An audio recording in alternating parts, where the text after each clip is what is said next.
to the team and the management team as to how best they can.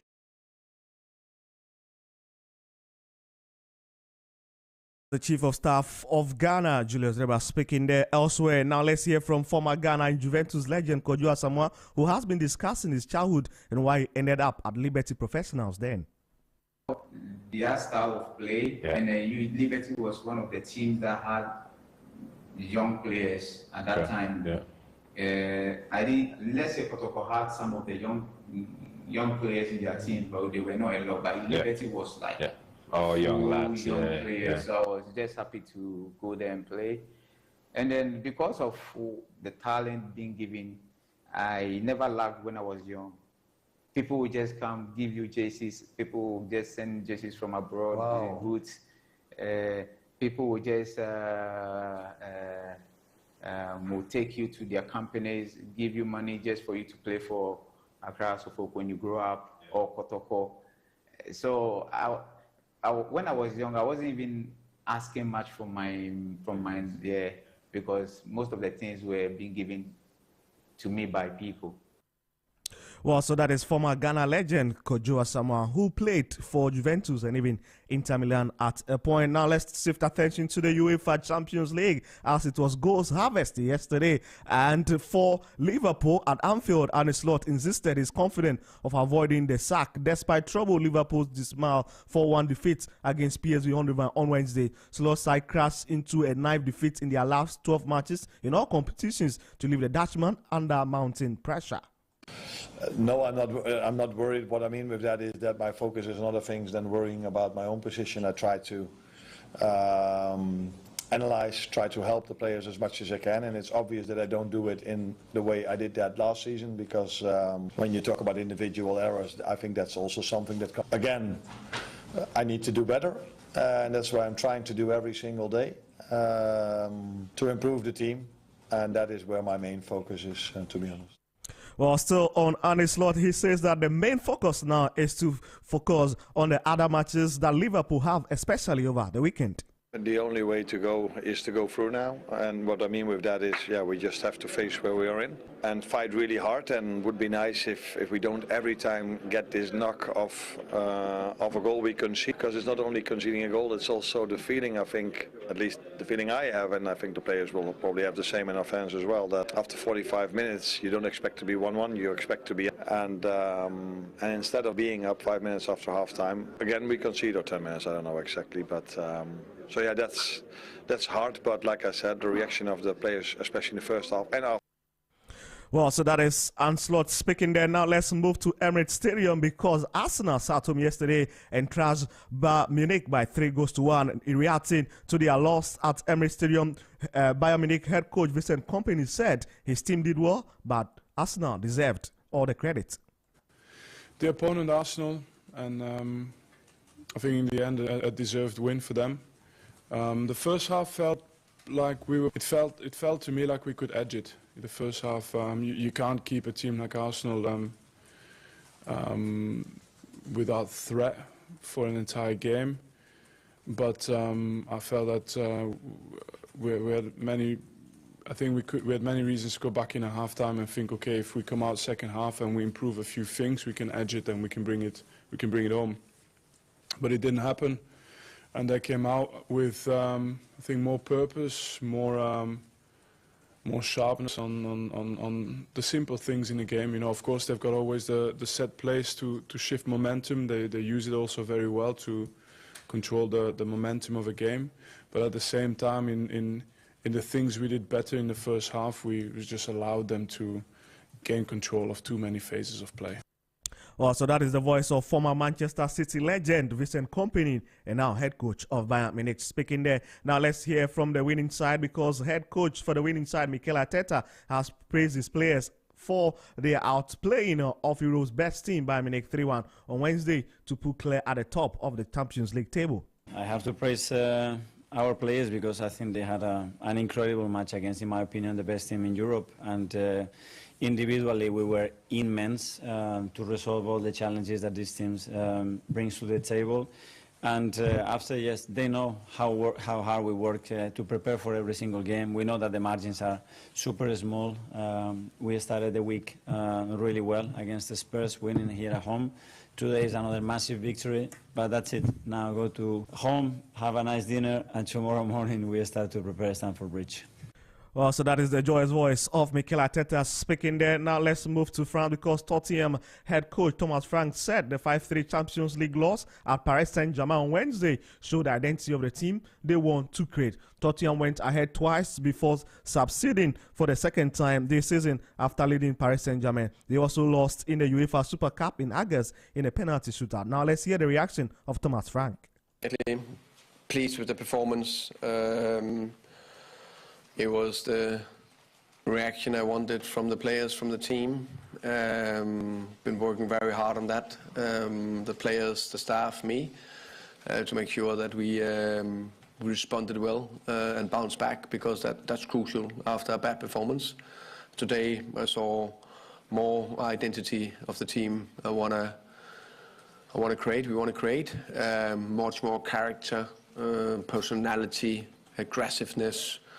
3 words you need to have in any team, no matter how you want to do, how you want to play, whatever formation, whatever. Today we saw it. That I'm pleased with. Of course, I think I was up there where we could get something out of the game, a draw or win. So that's a little frustrating thing, that we concede some goals. Of course, one with a little bit of margin from Virginia, not putting it into not top corner, but top corner. And then, of course, the goal 3 and 4, those are the one we definitely need to avoid if we want to get something out of here. But so that is Tottenham Hotspur head coach Thomas Frank speaking there. Now let's look at some of the results from yesterday's UEFA Champions League phase. FC Copenhagen 3, Karat Almaty 2, Pafos 2, Monaco 2. And interesting to know that Mohamed Salisu featured for Monaco in that particular game. Arsenal 3, Bayern Munich 1, Atletico de Madrid 2, International 1, Frankfurt 0, Atalanta 3, Liverpool 1, PSV 4, Olympiacos 3, Real Madrid 4. What a game it was there in Greece. Well, Paris Saint-Germain 5, Tottenham Hotspur 3, and there was a red card in that game as well. Sporting CP 3, Club Brugge 0. Quite an intriguing result, isn't it? Now let's look at some of the fixtures later today in the Europa League phase. Well, AS Roma will sit home in Italy and take on Midtjylland, whilst Aston Villa will take on Young Boys all the way from Switzerland. FC Porto in Portugal will welcome OGC Nice, as Fenerbahce in Turkey will welcome Ferenc Varos, whilst Feyenoord will welcome Celtic.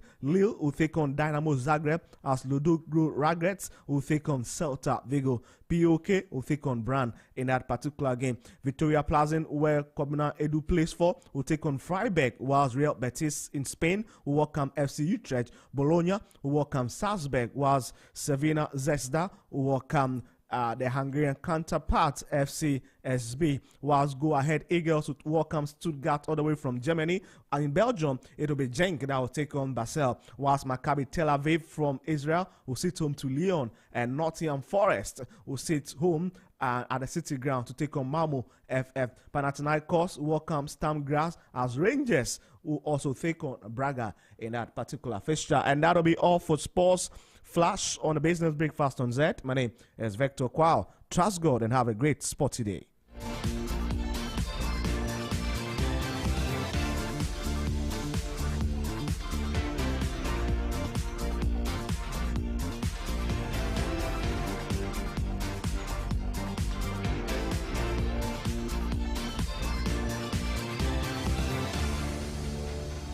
Zed 101.9 FM.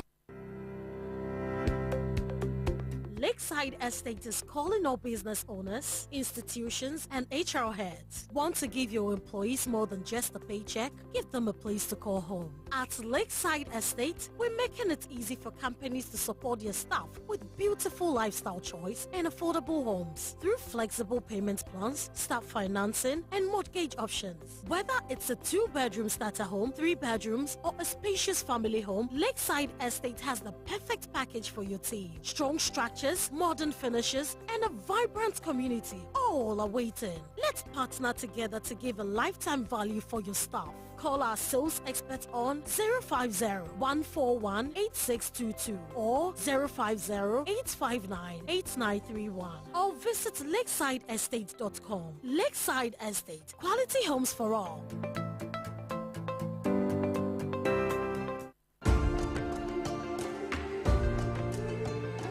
In our quest to redefine modern living, Lakeside Estate proudly unveils a new wave of innovation and elegance.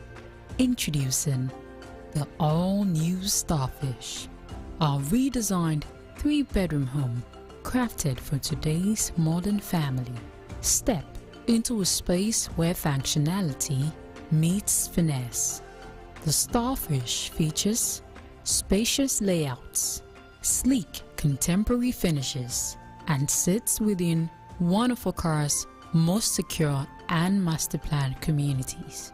Enjoy more living space, a walk-in closet in the master bedroom, a modern fitted kitchen, and generous room sizes, all designed with your family's comfort in mind. Whether you're settling down or making a smart investment, the Starfish offers refined elegance, outstanding value, and long-term peace of mind. With a generous plot size of 60 by 100 feet, there's plenty of room to grow, including ample parking space. Choose the redefined Starfish, where modern living truly begins. Call our sales experts today on 020-477-5040 or 020-477-5042 or visit www.lakesideestate.com. Lakeside Estate, quality homes for all. This is Business Breakfast on Zed 101.9 FM. Are you here tonight? You want to go higher? You sure you want to go higher? Say yeah! Somebody scream!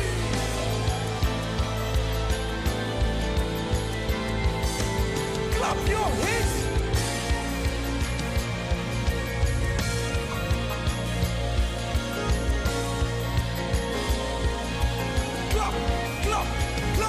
Come on, higher!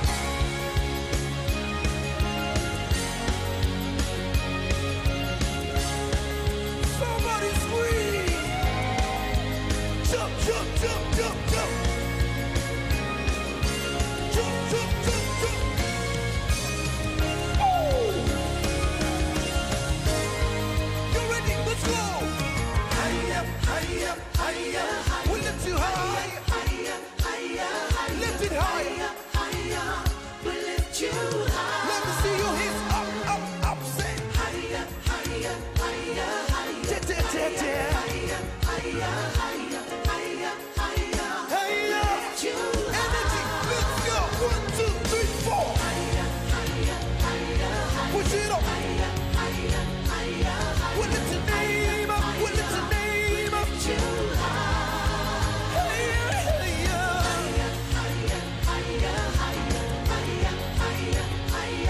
higher, higher. King of kings, Lord of lords, you're the great I am. We lift you high.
higher.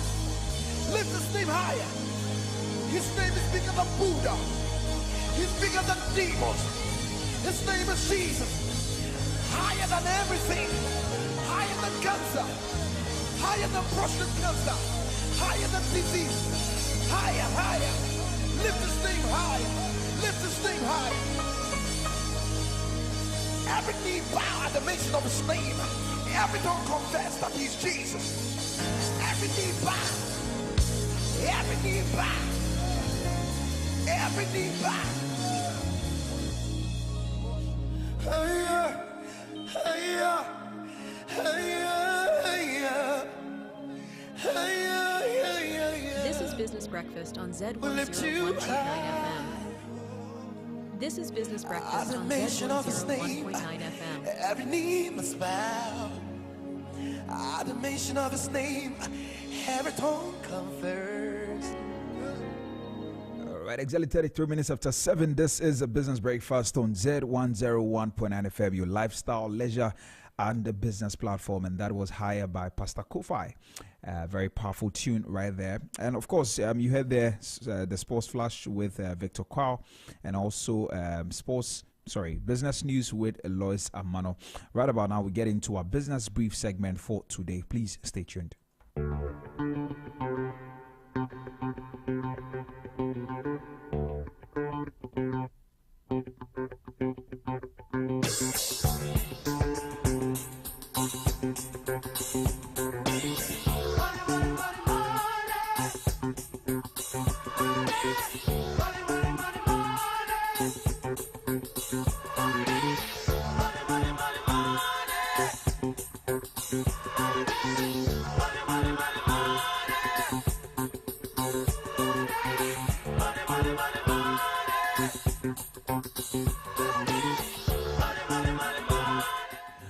Thank you very much. Let's get into our business brief segment this morning. And today I want us to step into a conversation that, as usual, touches every single one of us, whether you're young, you're old, a corporate or a creative, whether you're a student or a CEO. It's about something we carry in our hands every single day. Something we sleep next to, we wake up to, and we spend hours with. And something that slowly but surely may have started telling us what to do. And yes, I'm talking about your smartphone. Yes, your smartphone. And the big question we're asking today is that swipe, scroll, and repeat. Is your phone bossing you? Is your phone bossing you? Now, before you say, oh no, this isn't about me, I want you to listen to this story of a young woman I'll call Amma. I want to save her name, her real name, so I'll call her Amma, because her story might sound familiar in more ways than one, So Amma is 27 years. She's an HR assistant, hardworking, lives in Accra. She uses her phone for every single thing, like many of us do: emails, work chats, prayer reminders, Bible reading, mobile money, everything. She uses her phone for everything, and her journey started innocently. Now, every night before sleeping, she would say to herself, let me just check one thing, just 5 minutes. But those 5 minutes, they turn into 45 minutes, sometimes 1 hour, and sometimes even 2. TikTok, Instagram Reels, WhatsApp stories, Snapchat, a little bit here, a little bit there. And before she knew it, bedtime was 1 a.m., 1:30 a.m., and 2 a.m. No alarm clock. No alarm clock was powerful enough to actually fight the tiredness she woke up with. Now, her morning devotions became rushed. Breakfast disappeared from her routine. Traffic became her second home. And work, she started arriving just a little later, and then a little later until it became noticeable. Then came the turning point. Her boss called her into the office once, and said that, Amma, why didn't you respond to the email I sent you last night? And the sad part was that she never even saw it. 2 hours online the previous night, but she had done nothing meaningful. Just hopping from one app to another, one link to another, one scroll to another. And her best friend said something that pierced her heart, that, Amma, you are here, but you are not really here. During outings, she would unconsciously pick up her phone every few minutes. During conversations, she would scroll. During church service, she would check her WhatsApp. During meals, she would refresh Instagram. And her relationship felt the strain. Her mind felt overwhelmed. And her body started complaining. Headaches, eye strain, tiredness, and what have you. But the worst part is that she didn't know why she felt so exhausted. Now, later, she discovered the term digital fatigue, mental and emotional exhaustion from constant multitasking, overstimulation, and an always on brain. I think I should repeat that. So, digital fatigue has got to do with mental and emotional exhaustion from constant multitasking, overstimulation, and an always on brain. Now, Amma decided that enough is enough. What did she do? She took some simple steps, nothing extreme, just some intentional ones. She turned off non-essential notifications. She set some screen time limits. She left her phone outside the bedroom at night, and she created no phone zones. Meal time, when she's eating, devotion time, and conversations, she created those periods as no phone zones. Now, 2 weeks later, the difference was undeniable. She slept better. She was more focused at work. Her eyes didn't burn anymore. She reconnected with people, with quiet moments, and with life. And she felt present for the first time in several months. Now, friends, Ama's story is not unique. It is happening everywhere. In church rites, in offices, in church, at home, at work, wherever we find ourselves. A tool that was created to help us has quietly become our master. We wake up and check our phones before we say thank you, Jesus. We scroll before we pray. We check notifications before we stretch. And we respond to messages before we greet the person next to us.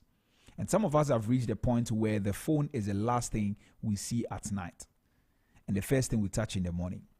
And it's not entirely our fault. These apps are designed psychologically to actually keep us hooked. The colors, the sounds, the notifications, the endless scroll. They're just one more video effect, And so we are not weak. Of course, we are humans. And the system is built to exploit human psychology. Now, digital addiction doesn't always look like someone scrolling 8 hours a day. Yeah. Sometimes it looks like just feeling anxious when you can't find your phone. Yes. Checking your phone even when there is no notification. Unlocking your phone without knowing why. And I'm sure you can relate to some of these things I'm mentioning. Or maybe feeling empty when you are offline. You feel like you are missing out. FOMO.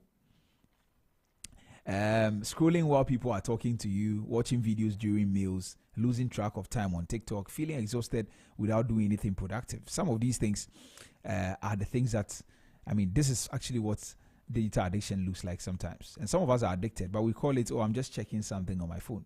But we are really addicted. And so there's a lot of things going on in there.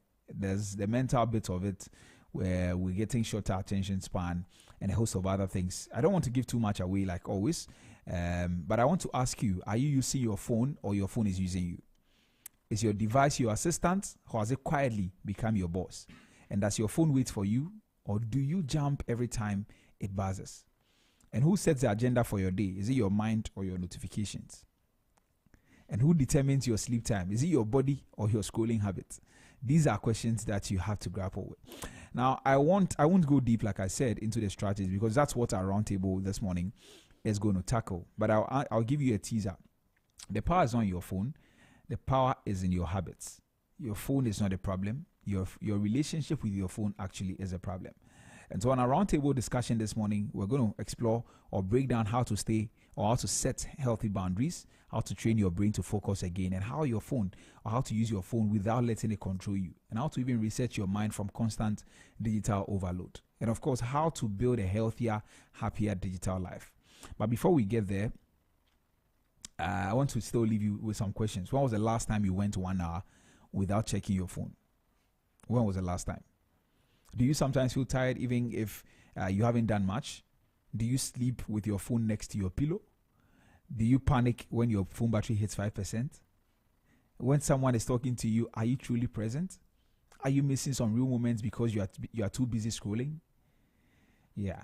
Well, Amma thought she was in control until she wasn't. And many of us are walking the same path without realizing it. So this morning we'll be talking about that. I want you to stay with us because this conversation is not about judgment at all. It's not about shame. It's about freedom. Freedom from stress, freedom from distraction, freedom from digital chaos, freedom from freedom to be present, freedom to be you again, and all of that. And so in our upcoming roundtable, we'll go a bit deeper into the science, the psychology, the habits, the boundaries, and the mindset shifts that can help you reclaim your peace, your time, and your focus. And so if your phone has been quietly bossing you today, you will learn how to take that power back. And so please stay with us. This is Business Breakfast on Zed, and that will be all for our business brief segment. We'll do this with you at all times, so feel free to send us a WhatsApp. Let's get interactive on our social media platforms as well. On WhatsApp, you can send us a WhatsApp. On WhatsApp, you can text us on 0544321019, 0544321019. And on Facebook, we're at ZFMGH, and also on YouTube at Z Multimedia. Please drop a comment under the post, and we'd love to hear from you. But I want you to answer this question. Send me a WhatsApp on that and say, when was the last time you went 1 hour without checking your phone? Send me a WhatsApp and I'll read them for you. Okay, so that will be your up. Next is Transport Today with Solomon Tetenate. Please stay tuned. This is the pre-boarding announcement for flight 3728. Ignition sequence start. 6, 5, 4, 3, 2, 1, 0. All engines running. Liftoff. We have a liftoff.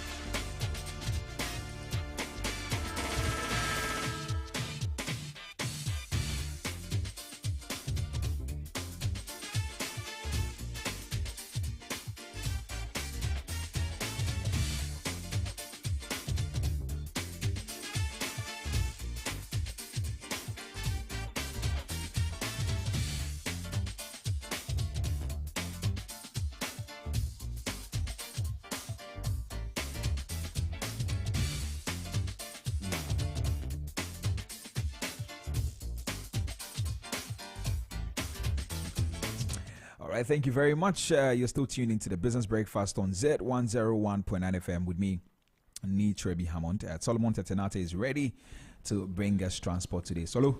Nee Trebi Hammond. It's a saying. Yeah, Nyamiadom, me hoya pa now say. Nyamiadom. Yetiase. Yeti bibia e boko se ntafo awo no. Wow. That's impressive. Yeah, I'm doing well. Yeah, I'm learning the cheese. I know, right? I know, right? You are trying your best. Yeah, and I heard you talking about phone, how and I like the question you ask. Are you using your phone or your phone is using you? And I want to ask you, are you using your phone or your phone is using you? I'm doing my best.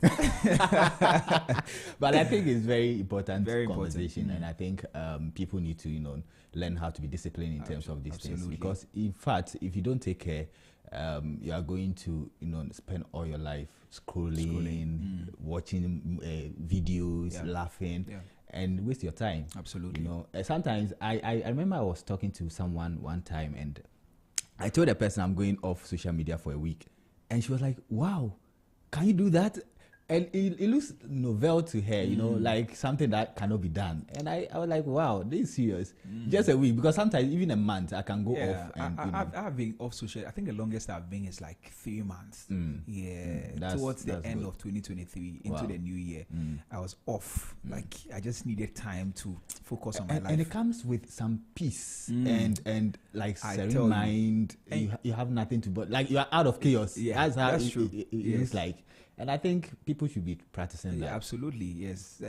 Very, very important. I took so long off social media, and when I came back, I didn't know what I had missed. And even life went on without me. Anyway, and I think that's something that we should be practicing. True. It's very true. So once in a while, we can take some days off and all of that. We'll talk about that when we get into our roundtable discussion, and I'm sure that our listeners are eager to hear that. But bring us transport today.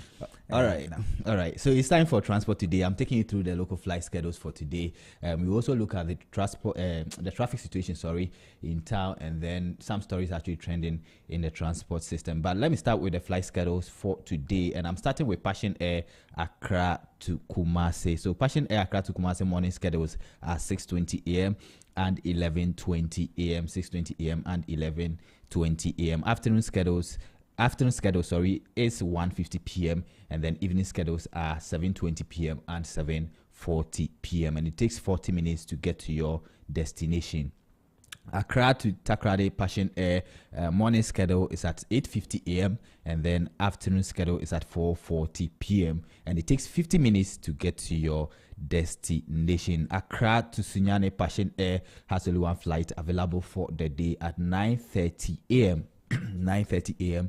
and it takes 1 hour to get to your destination. Accra to Wa Passion Air also has one flight available for the day at 12:20 p.m. and it takes 1 hour 40 minutes to get to your destination. Accra to Tamale Passion Air morning schedule is at 6 a.m. and then afternoon schedule is at 4:20 p.m. Morning schedule 6 a.m. and then afternoon schedule 4:20 p.m. and it takes 1 hour 20 minutes to get to your destination. So these are the local flight schedules for Passion Air. Africa World Airlines Accra to Kumasi morning schedules are 6:20 a.m., 7:20 a.m., 8:40 a.m., 9:40 a.m. and 11 a.m. Africa World Airlines Accra to Kumasi morning schedules are 6:20 a.m., 7:20 a.m., 8:40 a.m., 9:40 a.m. and 11 a.m.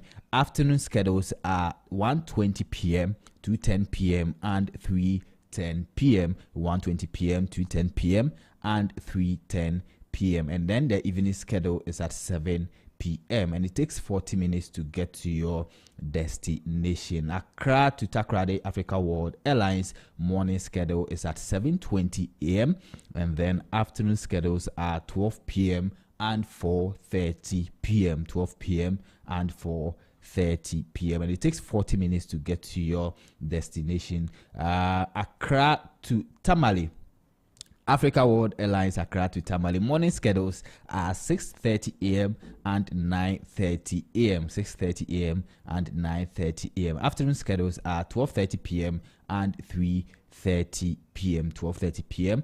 and 3:30 p.m. and it takes 1 hour to get to your destination. So these are the local flight schedules for Passion Air and then Africa World Airlines. Now let's look at the traffic situation in town, and today I'm coming to you from Spintex. So on the Spintex road, there's traffic on the stretch as we speak, so you should take note of that. The traffic actually starts from the Manet Junction bus stop past the Oka Deco Ghana to where the Action Chapel is located. There's traffic on the stretch as we speak, so you should take note of that, and that's on the Spintex road. And also there's traffic at where the Glam and Glow Beauty Hub is located on the same Spintex road, heading towards where the Glam and Glow Beauty Hub is located. There's traffic on the stretch as we speak, so you should also take note of that. And also at the same Spintex, right from where the KFC Manet Junction is located, there's traffic building up slowly around that area, and that's the Agblaza Manet Road. Agblaza Manet Road. The traffic is actually building up slowly on the stretch, so you should also take note of that. So that's the traffic situation around that area. Now let's come to Burma Camp. There's also traffic on the stretch around that area as we speak, so you should take note of that. Around where the Dedel Foods Ghana is located, there's traffic on the stretch at the moment that you need to take note of that. So that's the traffic situation around Burma Camp. There's also traffic around where the Maze End is located. Maze End, especially getting close to Ebenezer Supermarket, there's also traffic around that area. So that's the traffic situation around that area. Now let's come to Teshi, how the traffic looks like at Teshi. So Teshi Road is also getting busy at the moment. Teshi Road is getting busy at the moment, right from where the Teshi Mobile is located, and that's where the Teshi Total fuel station is located. Right from that area, you are going to experience traffic right from that area to UBA Ghana Teshi branch. So you should take note of that. If you are using the Teshi road, you are to experience traffic around that area. And there's also traffic at Next Door Beach Resort on the Teshi Road, so you should also take note of that. Heading towards the military shooting range, you are going to experience traffic around that area as we speak. So that's the traffic update for you today. Now let's look at some stories trending in the aviation sector. So the UK's aviation weather forecaster is launching a new volcanic ash forecasting method in a bid to avoid a repeat of the chaos that impacted aviation after the eruption of the Asia Fajlajoku in Iceland back in 2010. So UK Met Office officials say if the new high-resolution quantitative volcanic ash forecasts were available in 2010, they could have halved the level of disruption experienced by the aviation industry. So the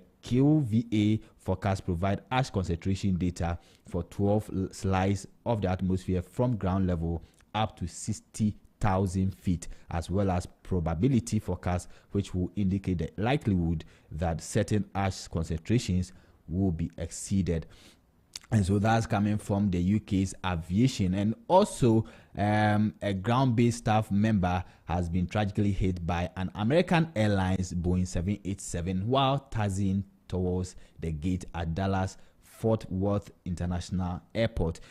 So it appears that the American Airlines Dreamliner was taxiing towards the gate after arriving in the Dallas Fort Worth, and at speed hit the wing walker that was on the ground. While the term wing walker can be related to several aviation related rules, in this instance it relates specifically to ground crew members who usually walk along the wings of an aircraft to guide them to the gate during arrival, taxiing or pushback. So this is a tragic incident that happened at the last Fort Worth International Airport yesterday. So that's the stories trending in the aviation sector this morning. And thank you so much, Ni, for having me.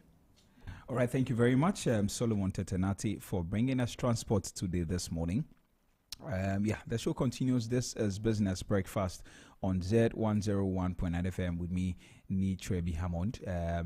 It's a Throwback Thursday, and so please enjoy this one. Right after that, we get into our market trend segment.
to want to know. Me and Gaza, me pussy and for. Ah, many that want to know. What really high over? Baby, I didn't what can I say? Me bunny's a get and I'm hanging. Me bunny's a get and I'm hanging. There's me, dear, me say. Where are the wood, ya won't tease her. Now I can't watch him move. Say me come me bunny trewa. Ooh, yeah, no go for that. Would me bunny back me? I want you to get it now. If you are me better when you. I dear me penny nara. I dear me penny nara. I dear me penny nara. And now I need my rally. This is Business Breakfast on Z101.9 FM. This is Business Breakfast on Z101.9 FM.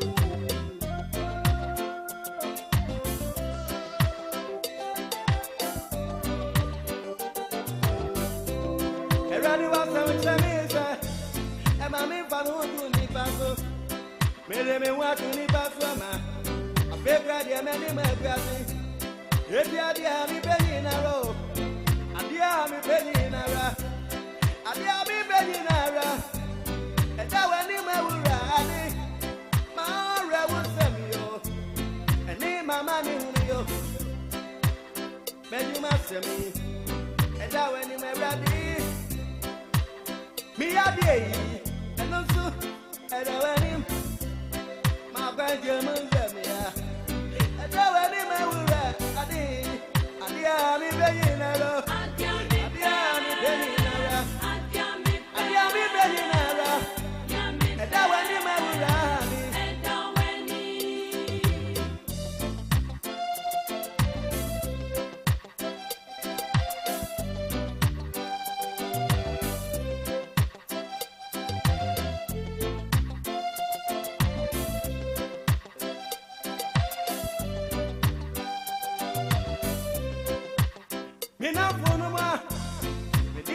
To one sono, Bianca Samebusia for her. I may need that one sono. What really high over? A big radiant, what can I say? The bunny's a catcher, I'm hanging. The bunny's a catcher, I'm hanging. There's a medium in say. Where ready with your wood, sir? Now what can I say? Say me come here, bunny trewa. Ooh, yeah, no go for that.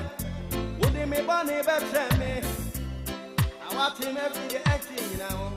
If you are dear me better one him, I dear me penny nara. I dear me penny nara.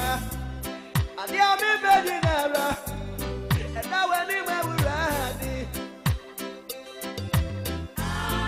You are doing me young crop.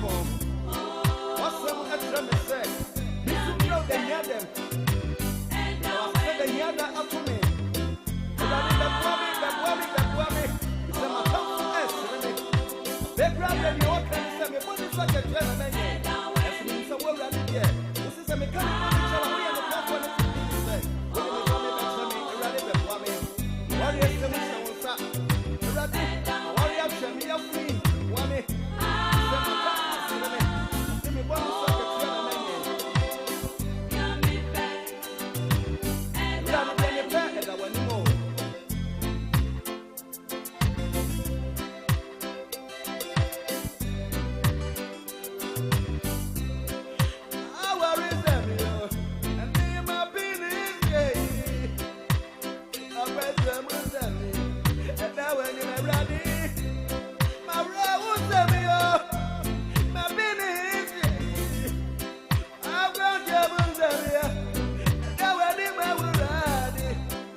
This is Business Breakfast on Zed 101.9 FM.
Safe away, and you say na campanyo, nanka, upemeni mwasyo,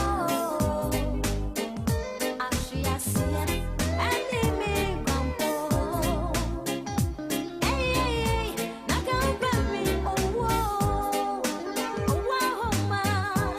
wahoma chichime, ewo, it's a bonti kasiwo. Let's run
right, welcome back to the Business Breakfast on Zed 101.9 FM with me, Trebi Hammond, right here on your lifestyle, leisure, and business platform.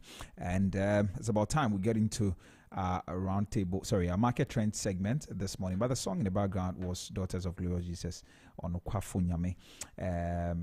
Yes, and today we're talking about the MPC meeting that happened yesterday, and we're looking at the rate cut. Now, the Bank of Ghana's Monetary Policy Committee actually made a major move yesterday. It slashed the benchmark policy rate by 350 basis points from 21.5% down to 18%. And the decision comes as inflation moderates and also the macroeconomic conditions improve, with the central bank signaling some confidence that price stability can be maintained even with lower rates. In Nigeria recently, I saw that they reduced theirs to about, I think, 16 or so, and we are doing 18 now. Now, for businesses and households, it could mean a lot of things, and that's exactly what we want to touch on this morning. I'm joined over the phone lines now by Emmanuel Boateng, and we're looking at the impact on businesses, what that should tell you, and what you can do to position yourself better in these times. And so that is our conversation this morning. Ima, good morning. Hello, Ima. Yes. Good morning. How are you? Good morning. I'm doing very well. How are you doing too? Yeah, I'm doing very well too, by God's grace. All right. So, yes. So we're looking at the monetary policy. The rate cut that happened yesterday from 21.5% down to 18%, and we're trying to see what that really means for Ghana and whether this move marks a turning point in the country's economic outlook. Well, first of all, what was your initial reaction to the 18% rate cut? Was it something you expected? Well, I expected that there will be a cut, but to be honest with you, I didn't expect that the cut would be 350 basis points or 3.5%. So I think it's the extent of the cut. I felt, wow, this is quite aggressive. But like I always say, the data available to Bank of Ghana may not necessarily be the data that I see every day. They may have more than I could see. So sometimes you would want to look at what they have done, monitor for a while, and be able to tell whether or not, I don't want to say they have done the right thing. Yeah, but that is it. I thought that, well, I feel this is a bit more aggressive than expected. Because, sincerely, I knew there's going to be a cut, but I didn't think in my wildest dream that the cut is going to be this steep. Yeah. I see. But so this is like the third consecutive cut we've seen this year, isn't it? I think they cut it by 300 basis points at some point, and they did 350 last month, and then they are now doing another 350.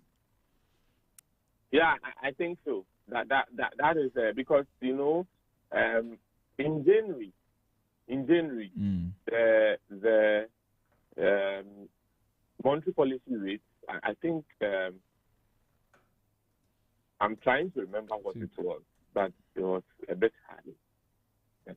If it was not 27, it was somewhat. Yeah, it was around that number. I'm trying to see if I can pull that document out so that we can look at that. But I think it was 27 or so. Right. Okay. We can go on as and when I come across it, I'll just put it across. Right. So first of all, what informed the MPC's decision to cut their policy rates sharply from 21.5% to 18%? And for you are saying that it wasn't something that you expected, even though you expected a cut. This one is quite steep. What informed that? Was it purely because of inflation, or there are broader macroeconomic signals at play? Thank you very much. I think, a more simple answer would be that, according to the governor, Ghana had achieved what economists call a soft landing. A soft landing. I mean, think of it this way. Inflation dropped from 23.5% in January to 8% in October, well within the bank's target of 6 to 10%.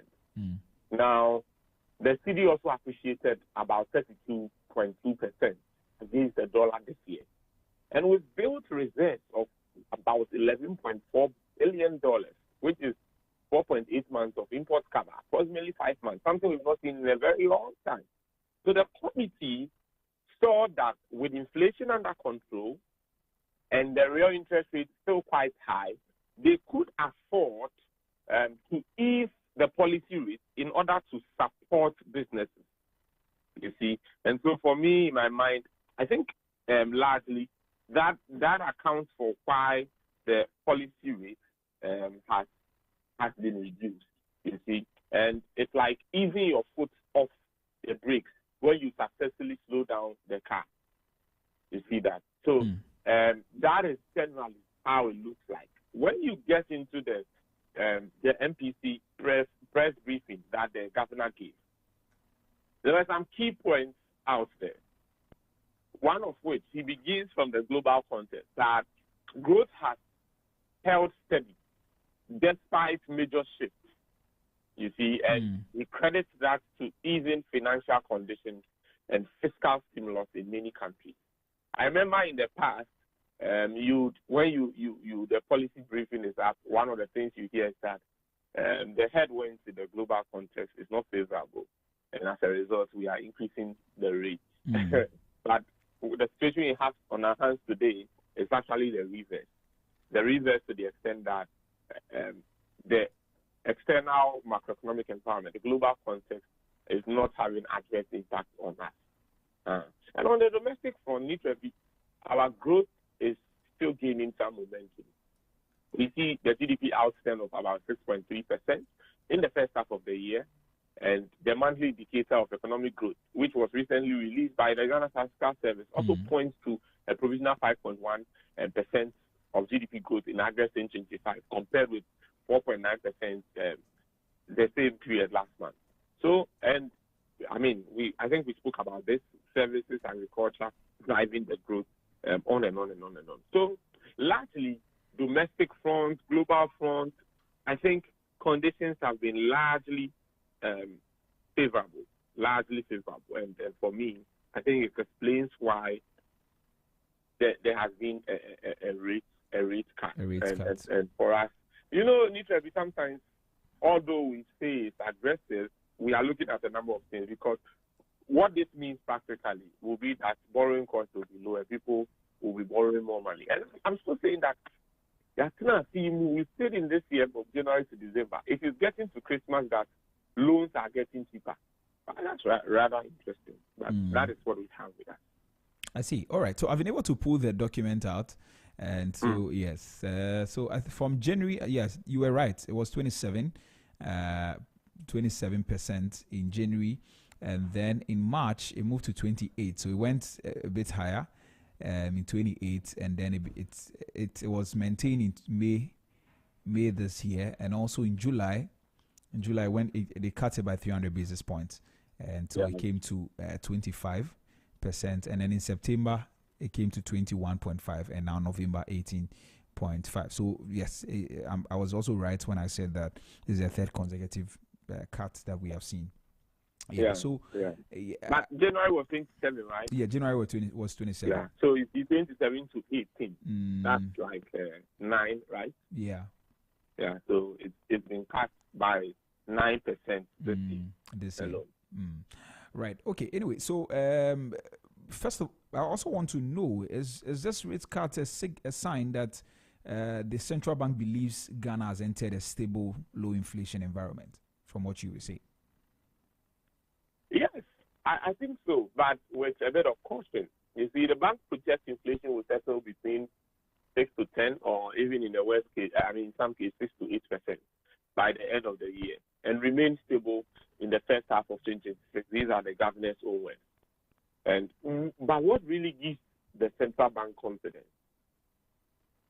Four things give them confidence. The first one is sustained fiscal discipline. We've recorded 1.5% deficit as against 3.2% target. In other words, you expected to miss your target by 3.2, and you only missed by 1.5. So you are better off in terms of fiscal discipline. Then stable currency, and I believe that for this, everyone will attest to that. Yesterday I was in one of the banks, and as I lifted my head to look at the exchange rate dynamics. I was like, wow.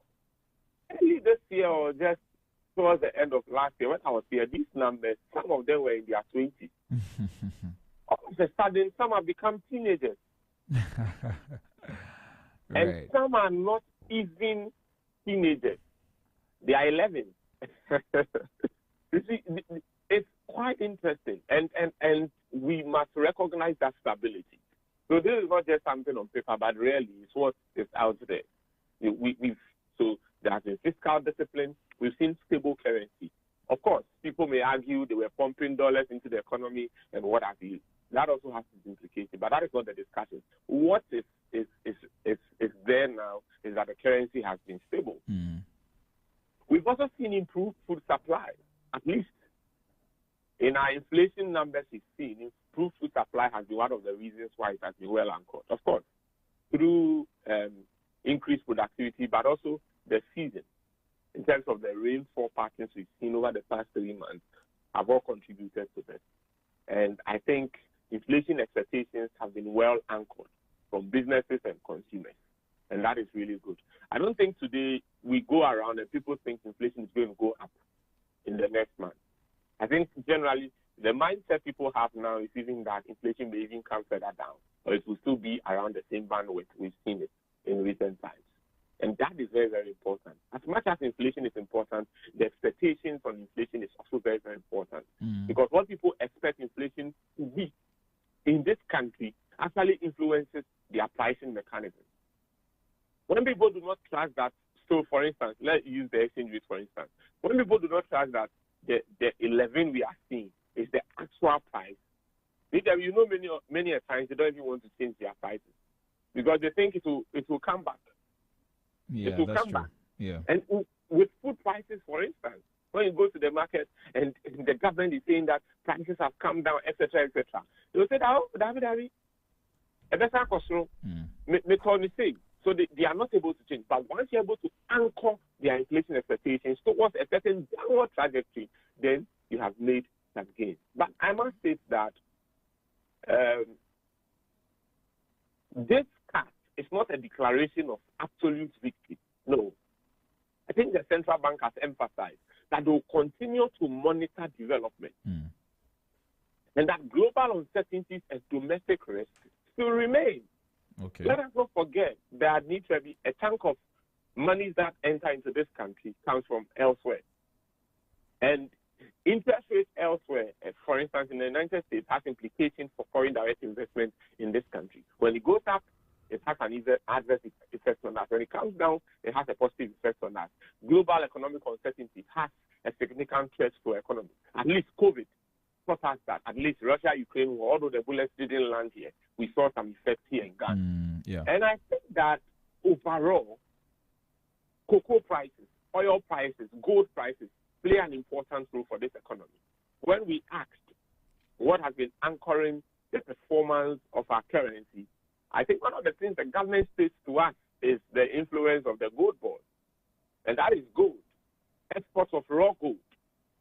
And if the prices drop or should drop, it will have an adverse effect on our currency and subsequently some other things in the economy, including inflation. The same for oil prices. If it increase beyond a certain level, we are going to feel the heat because we import into the country. And see, although we export oil, the truth is that Ghana is a net importer of oil. In other words, when you put the import and export together, the import far exceeds the export. Same as cocoa. So we are not out of the woods yet. It is not absolute victory declaration. That is not what this rate cut is telling us. So we must think of this as confidence with vigilance, not confidence with a certain level of complacency. Otherwise, before we realize, we'll be back to where we left off. I see. Right. Yesterday, the Bank of Ghana actually released their summary of the, I think, economic standing. Data. Yes, data for the month of November. And you were mentioning some of the things along the oil lines and all of that. Hopefully, maybe we can look at that tomorrow.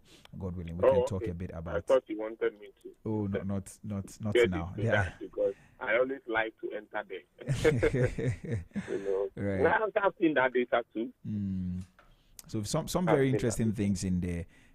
Good prices continue to fly high. Yes, I've seen that, and people are happy because they those who have something in good, they are very, very happy. True. Yeah. But cocoa price have dropped. We'll talk about that tomorrow, God willing. But let's stay on you MPC. You are getting us there. But one of the things that data will even tell you is food prices. Food prices, October 2024, it was 22.8%. In fact, December 2024, food prices was 27.8% in terms of the inflation. Inflation, right. October 2025, food price is 9.5%. So you can understand that a lot has happened this year. A lot. Non-food prices, it was 20.3 at December 2024. Today, October, not even today, October 2025, 6.8%. So a lot has actually happened in this economy. A lot has happened.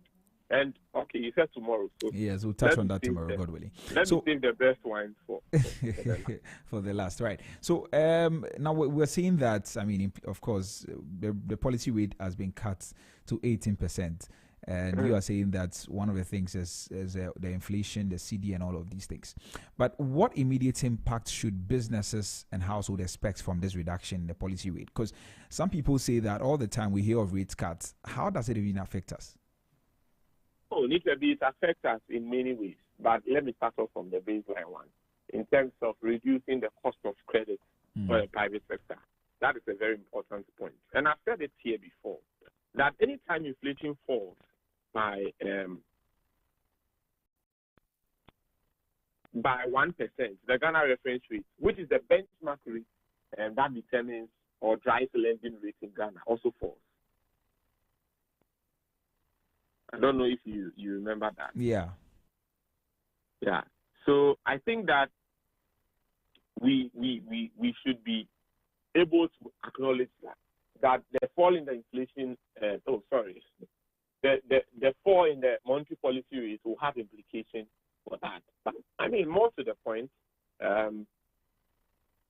for businesses, the immediate impact is that cost of capital is going to be cheaper. And I mean borrowing, especially when yesterday and the day before yesterday we're talking about capital markets and how big corporations should enter there.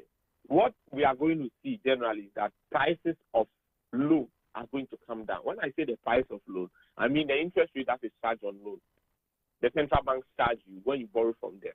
At the start of the year, it was well over 30%. In recent times, we are doing between, I think, 22 or so percent to 24. So this will bring it further down. That is the real implication. So if you're a manufacturer or a trader who depends on bank loans, your interest cost should start falling.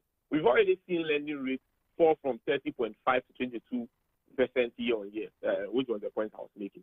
And then if you're a household, personal loan rates should also ease, and it will make home ownership and consumer purchases more affordable. Now, the 91-day Treasury bill rate has, the rate we see now compared to start of the year, so that's my period. It's actually a drop. But when you are comparing it to what we've seen in recent times, we can see it is going up a bit. You see?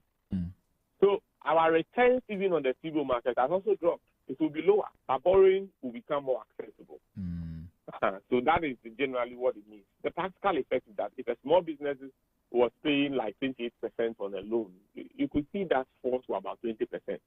So it will save you some thousands of cedis within the short term. And typically, that is how the policy rate plays its role, or affects the cost of borrowing. So the central bank will set the monetary policy rate.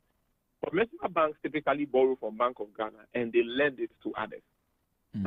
So when the Bank of Ghana lends money to commercial bank at that rate, it influences all other interest rates in the economy as well, from business loans to mortgages to savings accounts, etc., etc. And so 21.5% to 18%, we've seen 3.5% reduction. When you do that on the, how do you call that? The Ghana reference rate, I think that should be some 1.4% reduction. So we are going to see that reduction. So cheaper loans more investment, improved cash flow. The bottom line is that this is good news for business growth, and this is good news for business expansion because cost of loans are going to fall and more people borrow. The last time we spoke about MPR, if you remember, I did say that I was expecting that it will come down further. Yeah, you did. And so it was not a good time to even borrow. If you even considered borrowing, that was not the best time for you to borrow. And as you can see, it has come down further. Yesterday, I was on the forward. Yeah, you can go ahead. I'm saying, but if you need the money, would you want to still wait till it drops further? If you need it urgently, you might want to just. That's an important question. Why do you want to put yourself in that situation when you need it very urgently? Right. I mean, that's just by the way. But that is it. You need to monitor the market to be able to tell. The next Monetary Policy Committee meeting, I believe, is in January. And for us, I think by end of December, maybe first week of January, I'll even be able to tell whether the next one will be a cut or they'll maintain it or what have you. So all of this will influence your decision to borrow. Right. But anytime it will go up, you would know. Okay. If inflation should come further down, growth should be going up, and etc. Don't be surprised if they come and cut it again. Because Fitch Solutions actually predicted that our monetary policy rate will even fall to 16.5%. Wow, before the end of this year? Yeah, I think so, or 2026 or so. And so this is just in line with what some other analysts have projected. I see. But do you so are you saying that you expect commercial banks to actually pass on this rate cut to customers through lower lending rates? Sorry. Yes, I do. But like I say always in Ghana, the transmission mechanism is not as fast. It doesn't happen like they announced it yesterday. This morning you go to the bank and it has reflected. Dropped. Right. No. Even when you are waiting for your exam score, sometimes it takes a while. How much more? So I expect a gradual pass-through, but not immediately or fully. And here's why. You see, banks also face some constraints. The first thing is that they are still dealing with a high non-performing loans. Non-performing loans in this country is about 19 point. Okay, let me check the Bank of Ghana data that was just released. I think I'll be able to find a current statistic there on non-performing loans. But it's high, and if your non-performing loan is high, would you borrow more money to the public or to those who borrow from you? Do you even have some to borrow? Oh, I mean to lend. Do. Sorry. They do. They have some to lend. Well, they should have. They should have because they can't say they don't have.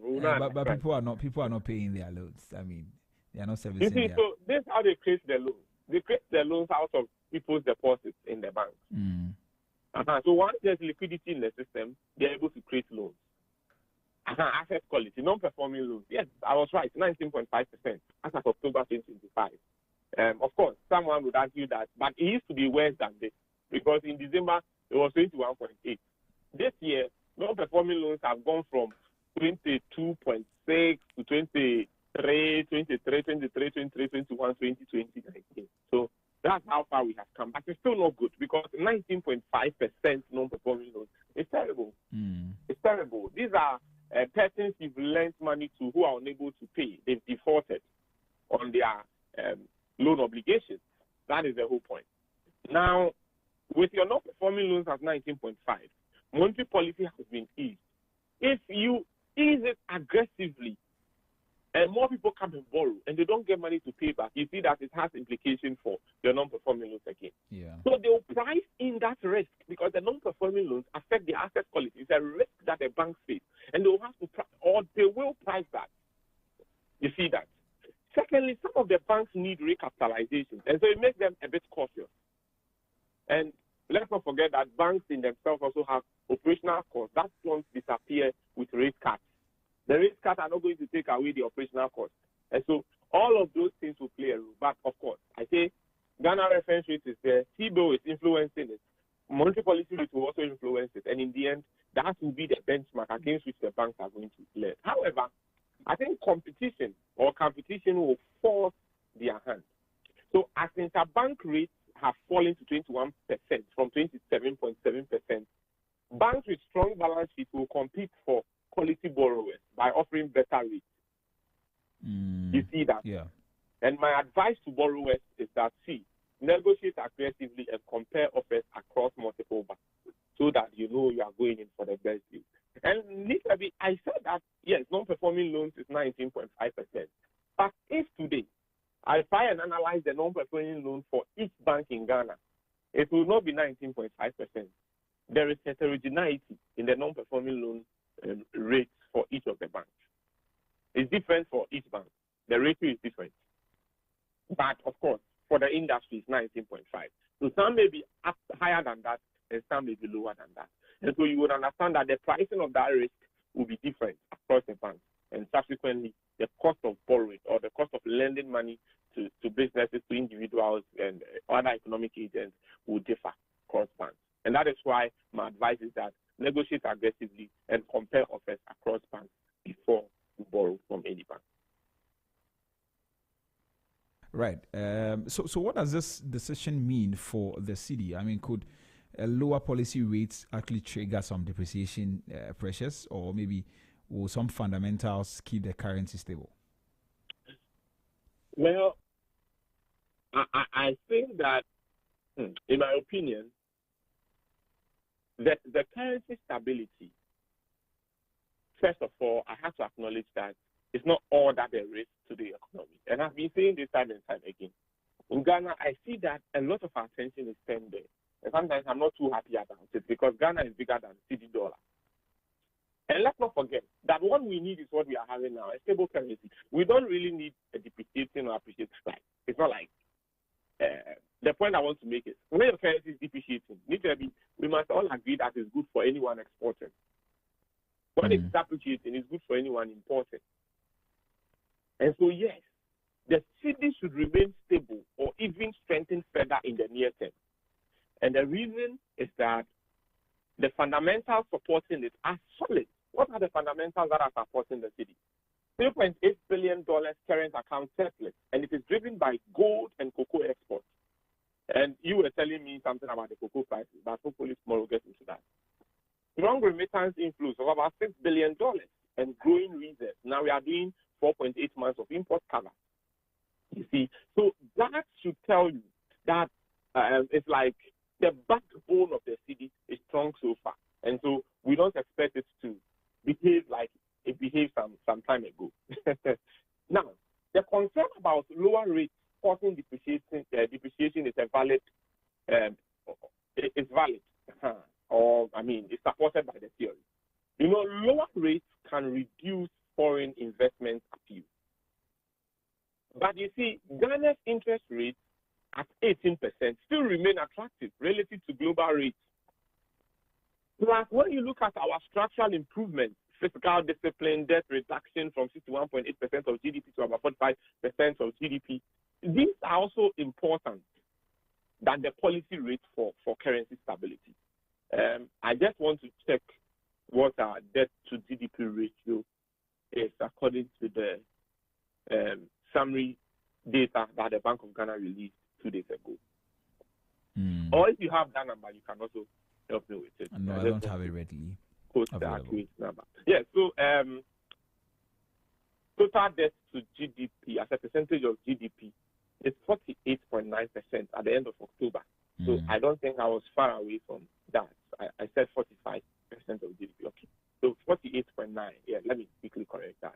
48.9% of GDP. You see that. But of course, before October, it was 46.8. The point is that our debt is also going up. We must not forget that. That is our total. If you look at our external debt, it is 26.2% of GDP. And our domestic debt is 22.7% of GDP. I mean, all of these is what we are faced with now. Our total debt is $55.1 billion. Now, Nichabi, these factors together play an important role, you see.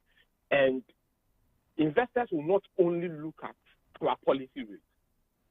We had a policy rate around 27 to 30% in this country.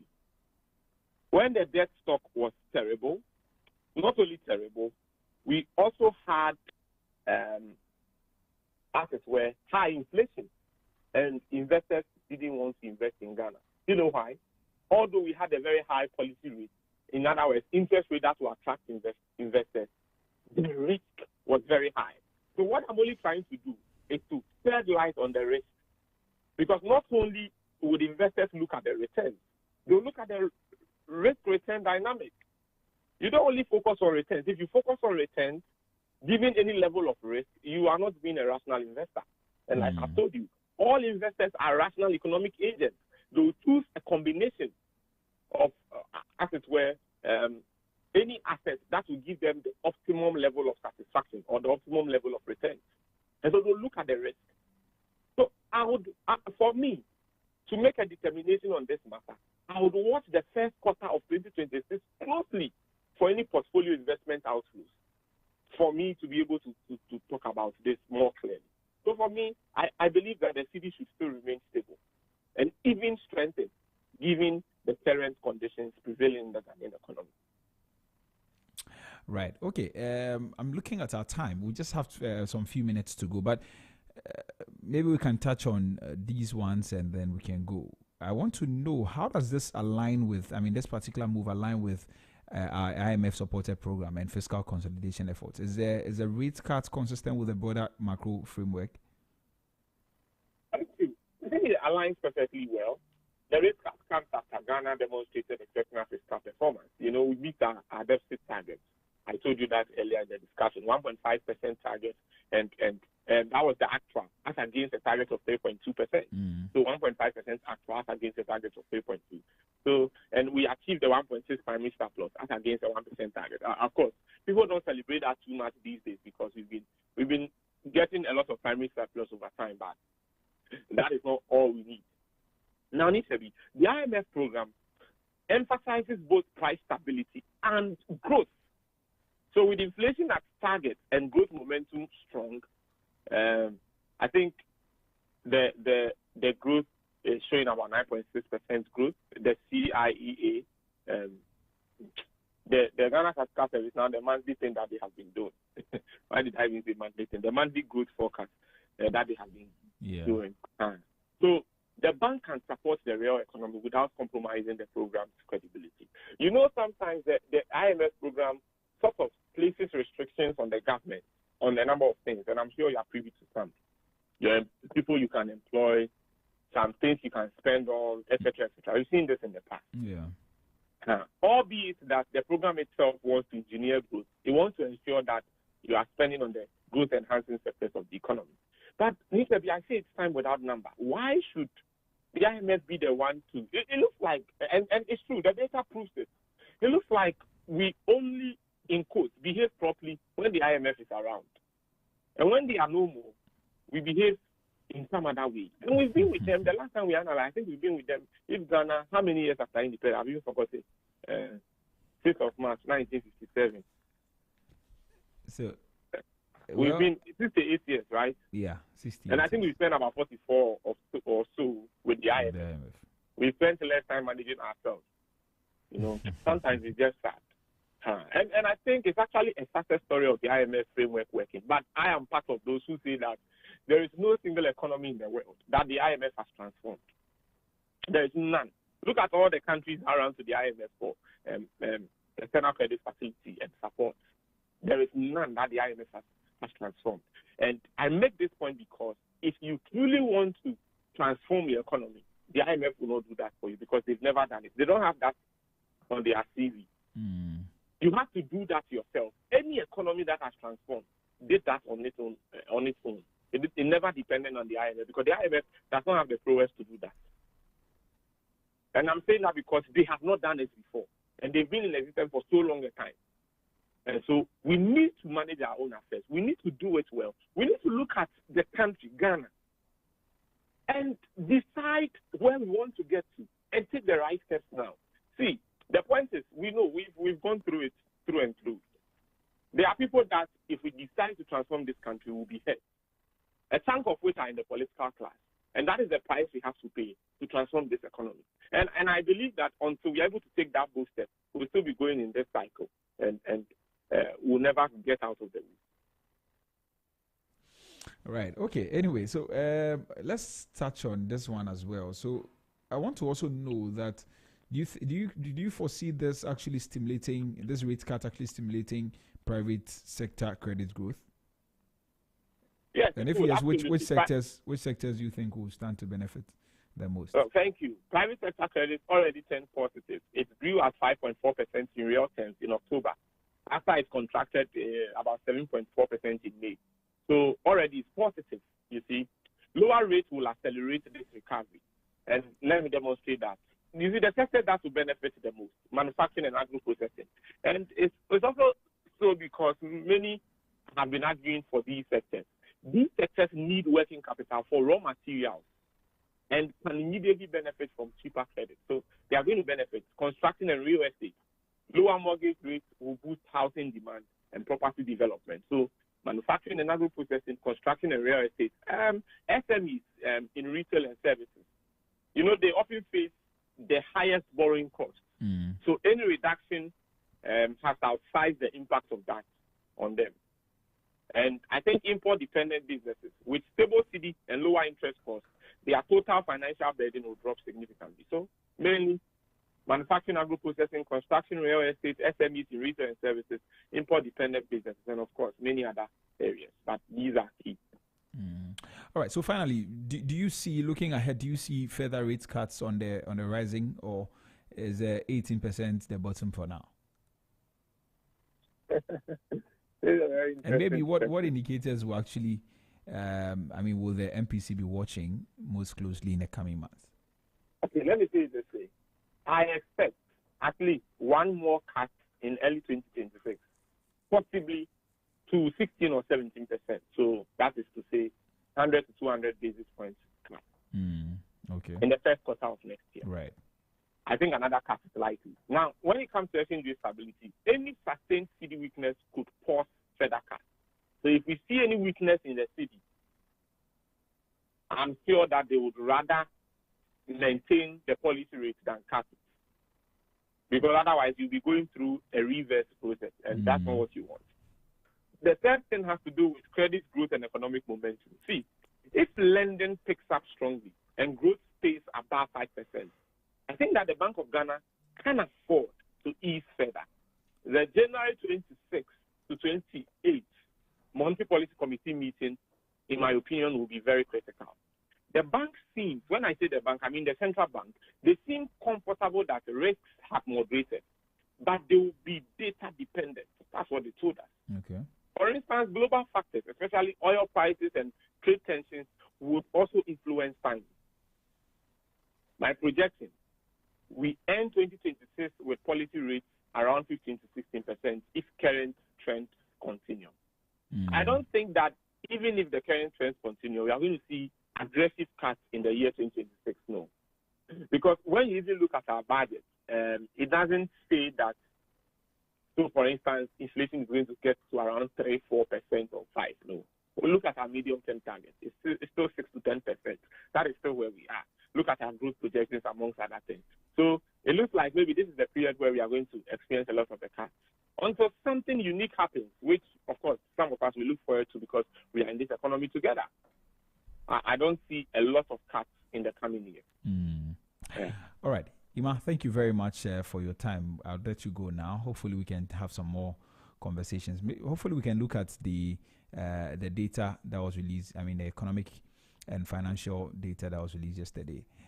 Hopefully we'll look at that tomorrow. I thought you take my last words. Okay, please give us your last words. And then I think that yesterday's decision by the central bank to cut the policy rate to 18%, in my opinion, is not about numbers. It's about real relief for Ghanaian businesses and households.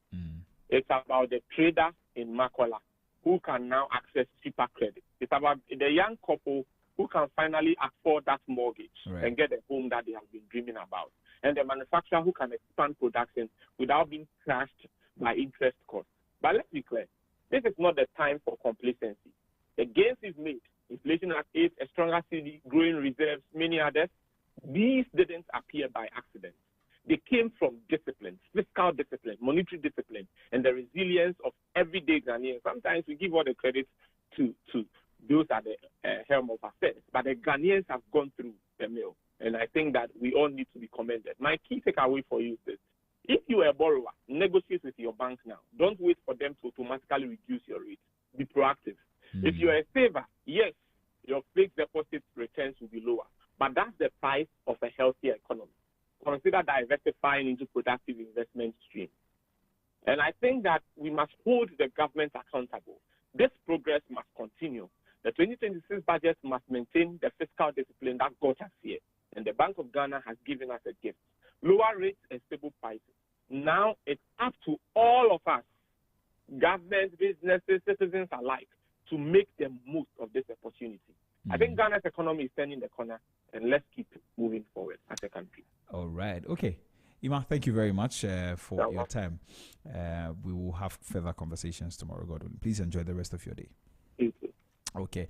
All right. So that was Emmanuel Boateng, our in-house economic analyst, and he was actually telling us, sharing with us what exactly informed the decision by the Monetary Policy Committee to reduce or to cut the rate to 18% from 21.5%. And he says that there are a lot of things that are happening. It's macroeconomic issues that are leading to that, and also some other things that are happening in the country in terms of our exchange rate and all of these things, inflation and some of these things. But also, we don't have to be too excited. We have to be cautious. He also projects that 2026, maybe there will be a further cut in the first part of 2026 to maybe 16 or 17. So let's see what comes out of that. But if you missed any part of this interview, you can visit our social media platforms. We're on Instagram, Facebook, and X at ZFMGH, and also on YouTube at Z Multimedia. You can visit these platforms and play back the interview. Yeah, so that will be all for our market trends this morning. We wrap everything up with our roundtable discussion, and today we're talking about whether your phone is bossing you or you are bossing your phone. And I asked a question a while ago that are you using your phone or your phone is using you? That's exactly what we're talking about this morning. We want to look at what exactly influences us to spend so long on our phones, and how can we break away? How can we start using our phone instead of our phones using us? A very important conversation. We understand the psychology behind it, the science behind it, and then we'll talk about the habits and all of that. Please don't go anywhere. We'll take a quick music break, and then when we return, my guests will join me for this one. Enjoy So It Goes by Black Sheriff.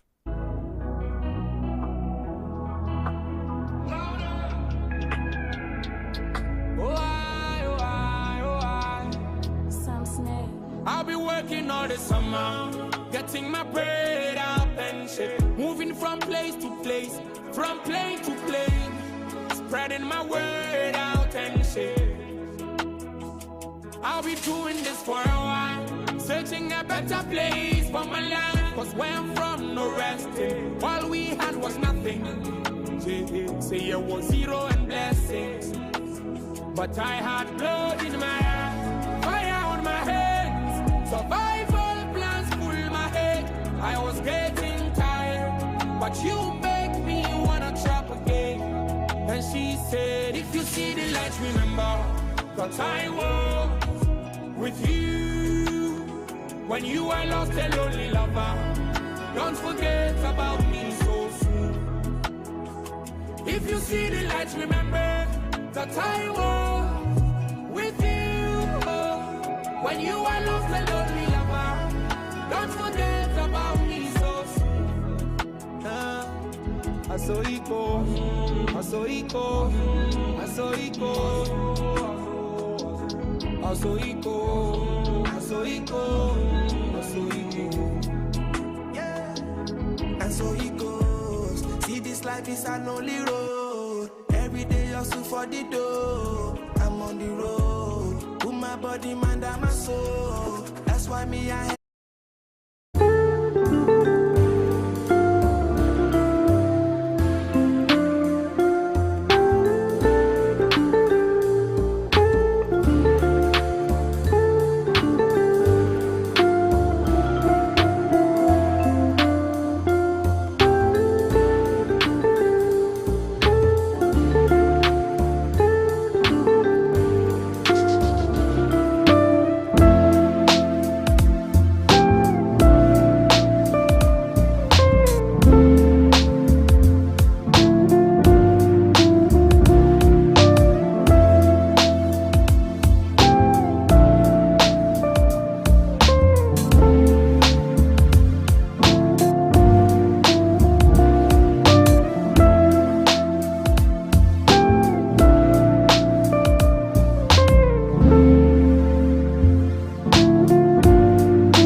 FM with me, Trevi Hammond, and it's time for us to get into our roundtable discussion this morning. But the song in the background is Walai by Life Walai by R2Bs. This song, many years ago.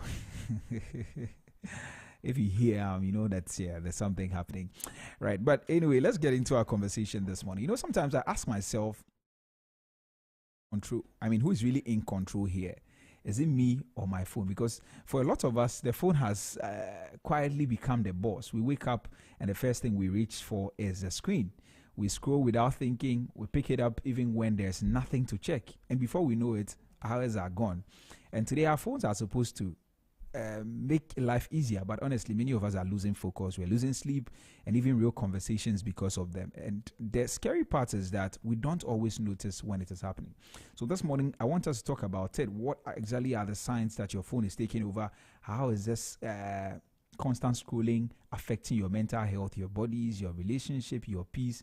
And more importantly, how do we even take back that control without feeling guilty from, for wanting to unplug for a moment? And I'm not having this conversation alone. I'm joined by two mental health advocates. I have Mr. Kwame Bafo Amo, who is a mental health advocate, and also Jedidea Kwarifa. He is also a mental health advocate. Gentlemen, good morning and thanks so much for joining us. Hello. Good morning. All right. I hope you all doing well. Yes, I'm doing well. I hope you're doing well. By His grace. All right. I guess that's Kwame. Yes. Okay. So Jedidea, good morning. How are you? Hello. Hi. Good morning. Yeah, how are you doing? I'm doing well. How about you? Yeah, I'm doing well too. You may just have to raise your voice a little bit for me. Okay. Sorry about that. Is it fine now? Yeah, I think it's okay. Right. Thanks so much for making time. It's been a long time we spoke. I'm glad you've joined me this morning for this conversation. But I'm not doing this alone as well. I have my colleague joining me, and both of us are going to moderate the conversation. Albert. Yeah. We're talking about mobile phones and whether they are bossing you or you are bossing them, or whether they are using our phones are using us, or we are using our phones. Yeah. Yes. Very, very interesting conversation. Yeah, we have to rescue our lives. Absolutely. Just as the song goes. So we are coming to rescue our lives. Right, definitely. Okay, so let's get into it. And I'm going to start with you, Kwame. Kwame, both of you are mental health people, and so we'll just try and share our thoughts on that and have a very good conversation. So what are the clearest signs that someone's phone is starting to control their lives? Kwame. Thank you for the opportunity, and my greetings to all your listeners and my fellow panelists. Are you hearing me? I can hear you. Okay. The signs that you said, what are the signs that shows that what? Hello? With you. Hello? Your question again. So I'm asking you, what are the clearest signs that someone's phone is starting to control their life? Okay. So we have gotten to a point in this age and time that you wake up from your bed and the first thing you reach out to is picking up your phone, and not only that, you the slightest chance you get, maybe you're having a small discussion with someone, the slightest chance you get, you when the person maybe even picks water to drink, that small seconds, you can't wait for the person to drink whatever water it is, and then you continue your conversation. You reach out to pick up your phone. I mean, clearly you are making everything know that you cannot sit for a second or two without attending to your phone. That these are small signs that shows that you are being basically being run by your phone, not by your readiness to communicate with whoever you are sitting down with. I see. So those are some of the signs that your phone is beginning to control you. Jed, what do you have anything to add to that? Okay, so I think this is it's more of a condition. It's similar to more of digital addiction, where people are unable to set clear rules, although they want to stay away from their phone. They are unable to do that. They are checking their phones even when they don't have any notifications. You see that sometimes you could hear someone else's phone give a ping or a bang, then here you are, you are checking your phone. Although you know that you are not getting any notification, you are checking your phone. All of this, it's a condition that, or a situation where researchers call habitual checking. So it's more of a mindless scrolling. You are not checking your phone for a specific purpose, but then you get that uncontrollable urge to look at your phone every single time, even when there's no need to do that. So the moment you start doing that, it shows that your phone is controlling you. Yes.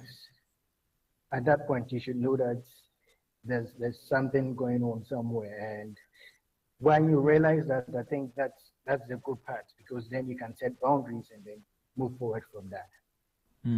So do you generally think that many people are being controlled by their phone, or what does the research say if you have the figures?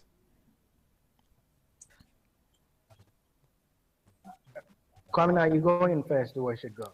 No, Jed, Okay. Go, let me all right, say Kwame, this. go ahead.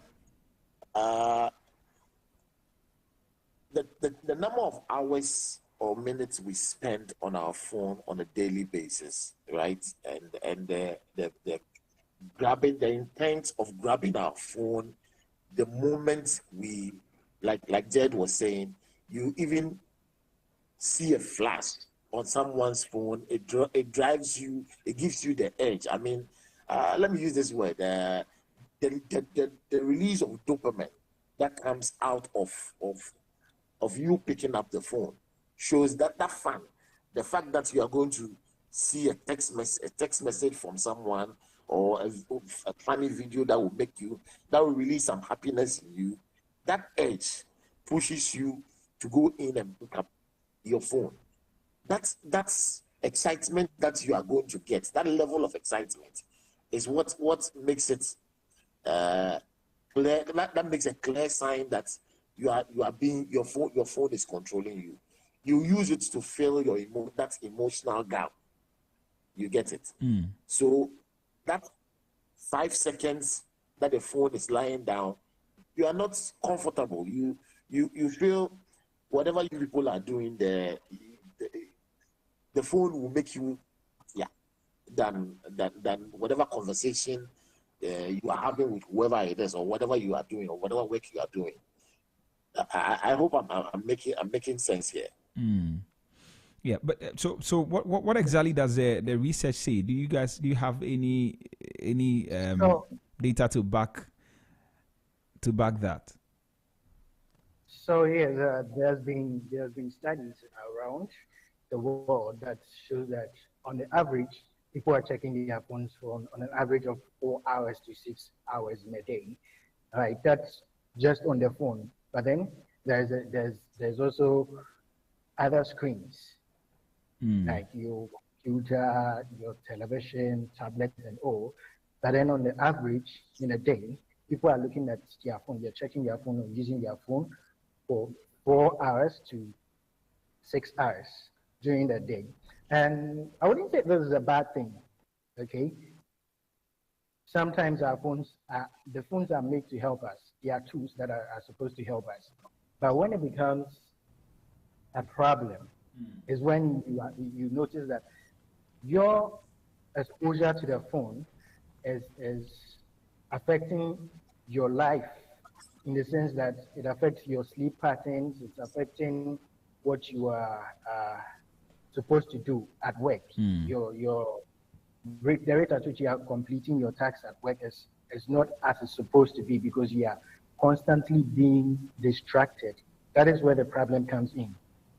It's affecting your relationship with others too, your friends, your family, and your colleagues. The problem starts in. Okay. Sets Right. in. But just before that, so we're going to touch on we'll go deeper into the impact on our emotional health and some of these things. But I think Albert wants to ask a question. So, Jed, you mentioned that people pay attention on their phone for close to 4 hours. So what exactly do they watch on their phone for that number of hours? You have any idea? Honestly, here's the thing.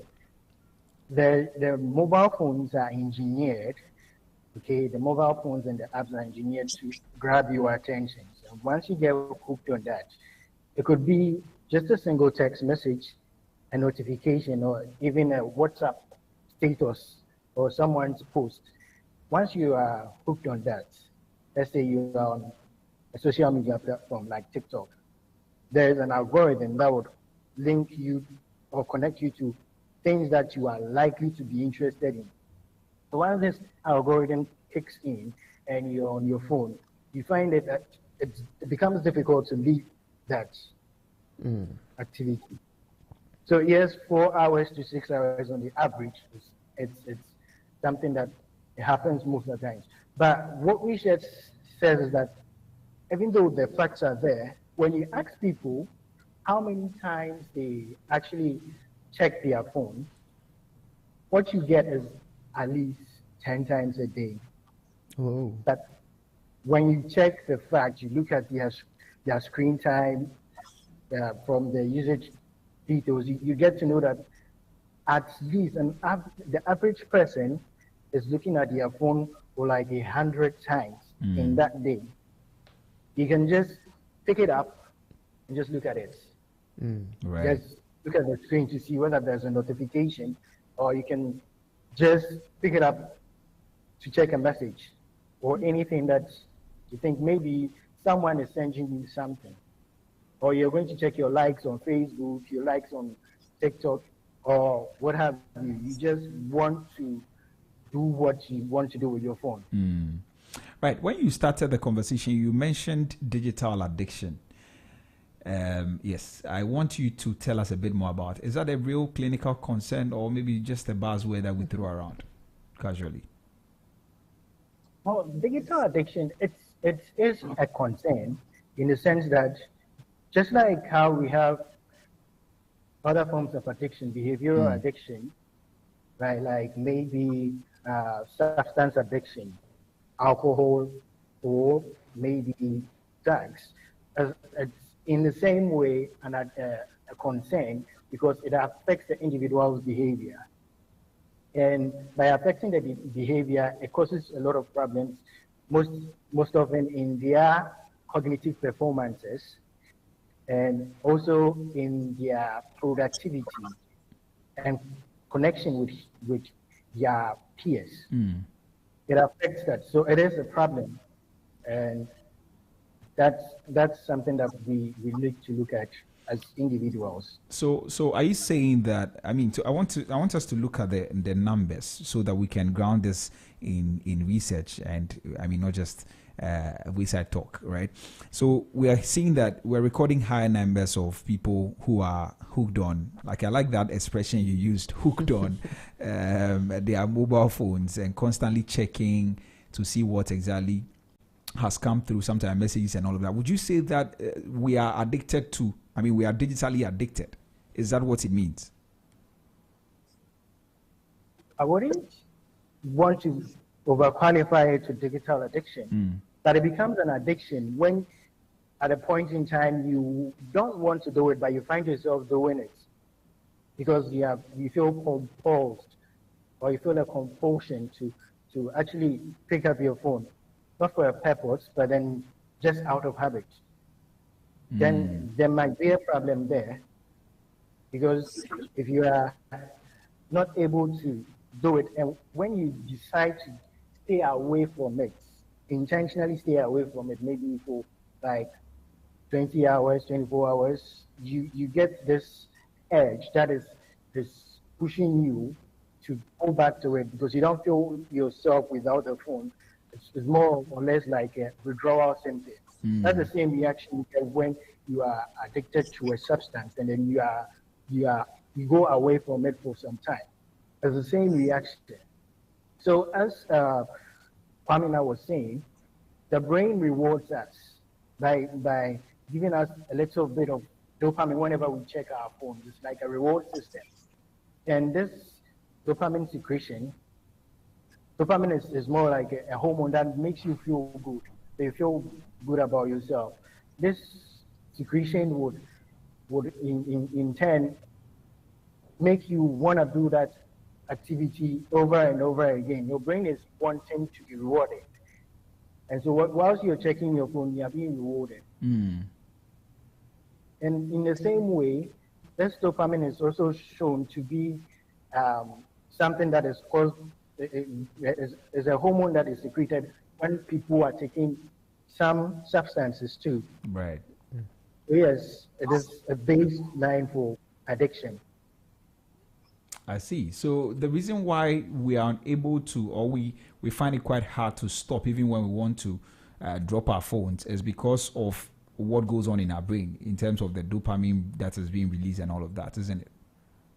Yes. Can I also put in like something small? Yes, Kwame, go ahead. Sure. Okay, digital addiction to me is a trap, right? It's a two-sided trap, whereby psychologically the app is designed to get you hooked up onto the system. It is deliberately done. The software has been designed to make you stop whatever you are doing and get hooked up to, because already human beings are created or are wired to be curious. We kind of want to see what's next. What is the next thing to happen? What am I going to get when I click on this? What is the joy or the reward I'm going to get the moment I click on this app? So it like WhatsApp like this. Someone can sit on WhatsApp for 7 hours or 5 hours without he or she knowing that he is there, right? Maybe you give yourself 5 minutes that you want to just check something on WhatsApp or TikTok. Before you realize you are there for more than 2 hours, more than 3 hours, just passively scrolling. You see, that passive scrolling is the problem. If we are on the screen for all these hours just because we are learning something, it wouldn't be a problem, right? I would say we are developing our minds. But if it's basically for passive scrolling and the fun videos to increase our dopamine, then we are really not helping ourselves. Right. Then the digital app has done exactly what it has been designed to do, to exploit us. You get it? Yeah. Right. So how do we recognize those traps? It's basic. The small acts. You see, the anxiety that comes out of it. You are always anxious. You want to hold your phone at all times just to get away from reality. Just as we are talking right now, if assuming we were face to face in the office or in your studios having this discussion, and then you realize that I keep on fidgeting with my phone even though I am having a discussion with you, right? These are some of the basic signs. There's no clear point because it takes all your time, and all you want to do is get that joy. You get it? Yeah. That little joy that you are getting from the clicking, the happiness, the small talks, those funny stuff makes you feel good. I hope you are getting where I'm coming from. Yeah. Okay, right, great. I think great points there. Please hold on for me. Let me just announce the phone lines in case anybody wants to join the conversation. Well, if you just tuned in, this is Business Breakfast on Zed 101.9 FM, and today we're talking about whether your phone is bossing you or you are bossing your phone. Essentially, whether the phone is using you or you are using your phone, because a lot of us tend to suffer this. We are actually being manipulated by our phones. The phone determines our notifications, determines our schedule for the day, because we can sometimes spend so long on our phones and all of that. Yes, and that's what we're talking about this morning. And my guests are mental health advocates. I have Kwame Bafo Amo, and also Jedidia Kwarifa. He's also a mental health advocate, and these are the two individuals we're talking to this morning. You can join the conversation. It's a very interactive show. Feel free to send us a WhatsApp on 0544321019, 0544321019, and we'll read your messages for you. You can also call us on 03039566641, 03039566641. If you can relate to the things we are talking about, feel free to call us and share your experience with us. And also, you can join the conversation on Facebook. We're streaming live at ZFMGH and on YouTube at Z Multimedia. Please drop a comment under any of our posts and we'll read them for you. Okay, let's continue the conversation. Now, you mentioned certain things. You talked about anxiety. I know that is one of the effects or the negative impacts that this excessive screen time has on us. I know we can also talk about self-esteem and even attention span. How does that actually happen? How does excessive screen time affect anxiety, self-esteem, and attention span, especially among young adults? Kwame.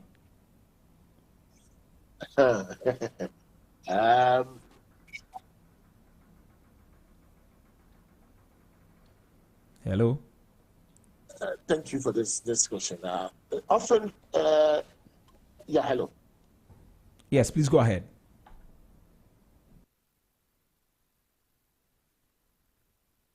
Hello. Jedidia, can you hear me? Sorry, I'm having a network problem. Yes, Sorry. I can hear you. All right. So then, Kwame, if you are ready to speak, then that's fine. But if not, I can let Jed pick it and then you come back later. All right, Jed, I think you can go ahead. Okay, so that is an interesting question. Here's the thing.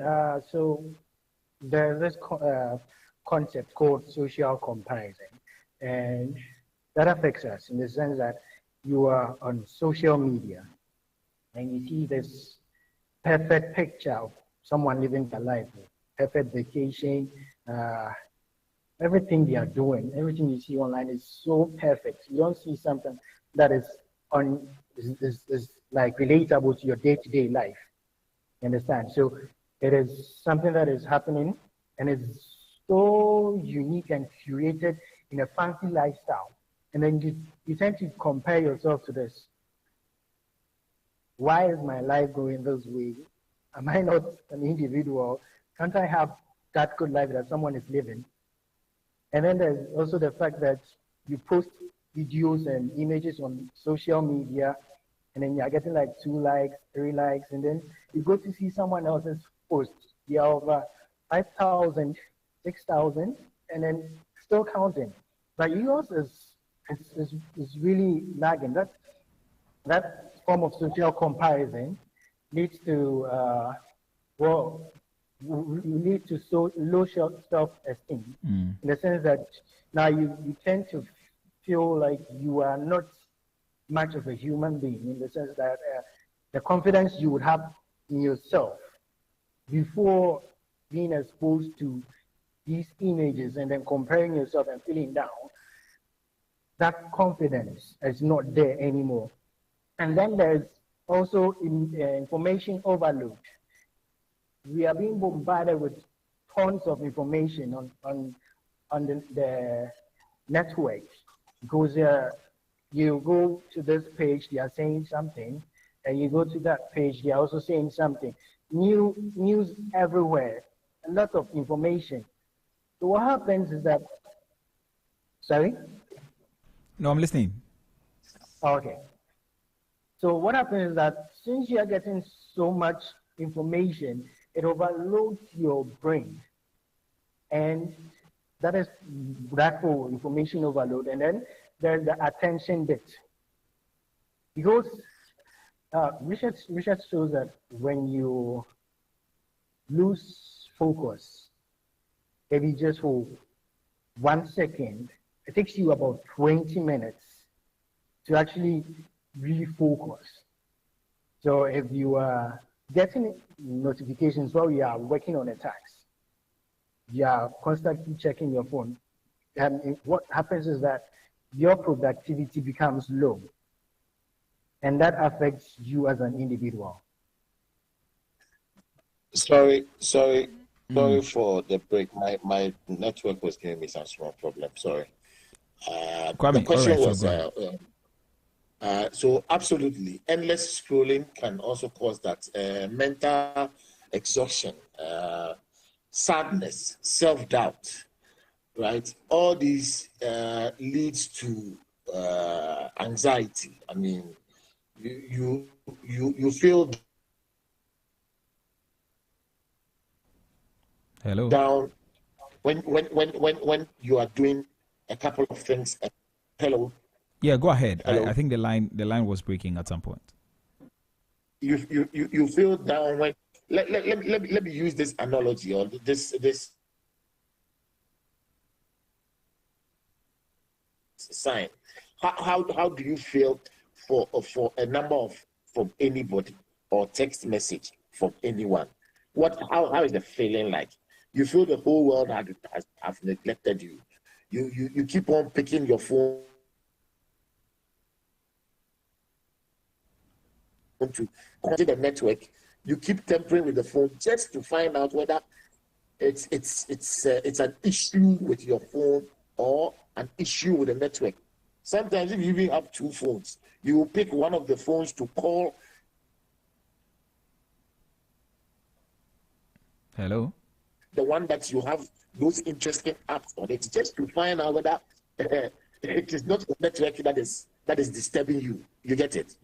So basically, to me, the level of anxiety, it's self-doubt. It makes you scroll needlessly. I mean, you are just feeling down, and you want to be seen, or you want to be appreciated, right?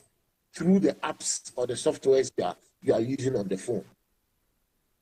That's my small piece. Okay. I think Albert has a question. Okay, right. So I want to know, what connections have you observed between phone addiction and loneliness or depression?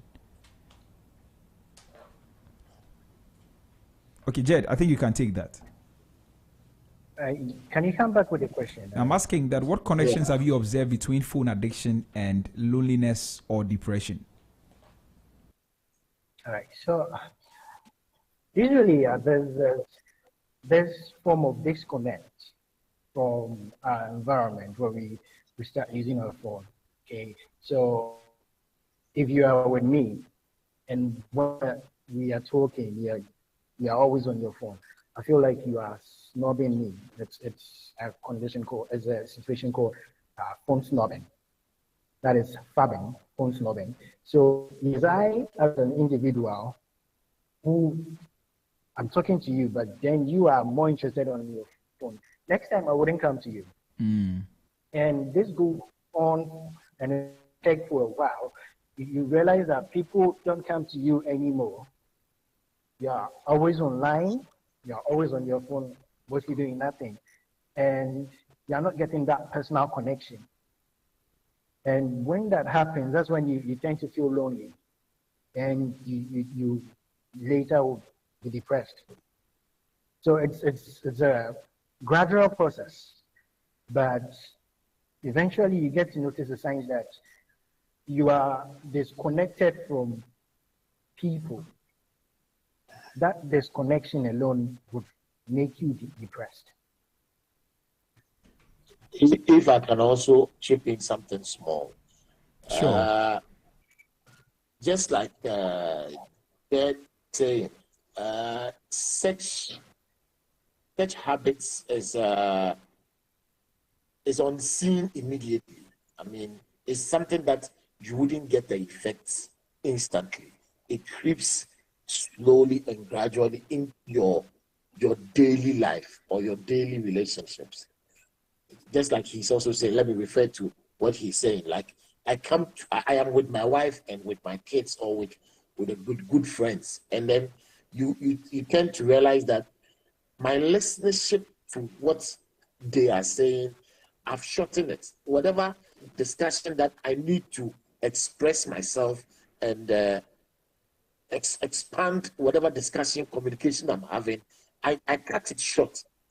I make it something that might be emotional to the person I'm talking to, because I am cut off from the conversation. I tend to look down on whatever situation that is happening at that moment. So I cannot create emotional problems for whoever I'm dealing with. Assuming you're having an issue with your wife or your girlfriend, and then the person is complaining seriously, and you are belittling what the person is complaining by giving very short answers instead of digging deep into the conversation. Your communication kind of cuts off. I mean, you are absent even though you are present physically, because the person doesn't feel your connection. The communication between the two of you is there's no continuity. You get it, and the partners you are dealing with will definitely feel unsatisfied. And these are some of the issues that we can have gradually when you tend to be addicted to your phone. Because the slightest thing, you want to put priority on the phone than whatever topic the two of you or the three of you are actually having. Okay, right. I think I get that. Now let's talk about the physical health. How does, I know the things we've talked about are mental and emotional, depression, anxiety, and all of these. And so now we know that phone addiction or constant or mindless scrolling actually has an effect on our mental health. It leads to loneliness, depression, anxiety, and all of these things. Let's talk about our physical health. Does it have any impact on our physical health as well? Yes. We have. You immediately start feeling, I mean, you have stiff necks, your back pains, you have dry eyes because you are always watching your screens. You tend to strain your eyes on issues because the number of minutes you spend on the phone or on other screens is more. So you don't give yourself a break. Not giving yourself a break and the particular posture you are in gives you these physical issues in the long run, because when you see somebody scrolling, that posture, and you bend over your head and you are scrolling up and down, laughing and making gestures, all these things affect your neck, your sitting, and all that kind of stuff. So yes, we tend to have issues in the long term. Okay, right. Jed, you have anything to add to that? Well, I think Kwame has said most of it. Yeah. So your constant exposure to the screens will actually lead to eye strain. It can lead to blurred vision. It could lead to headaches.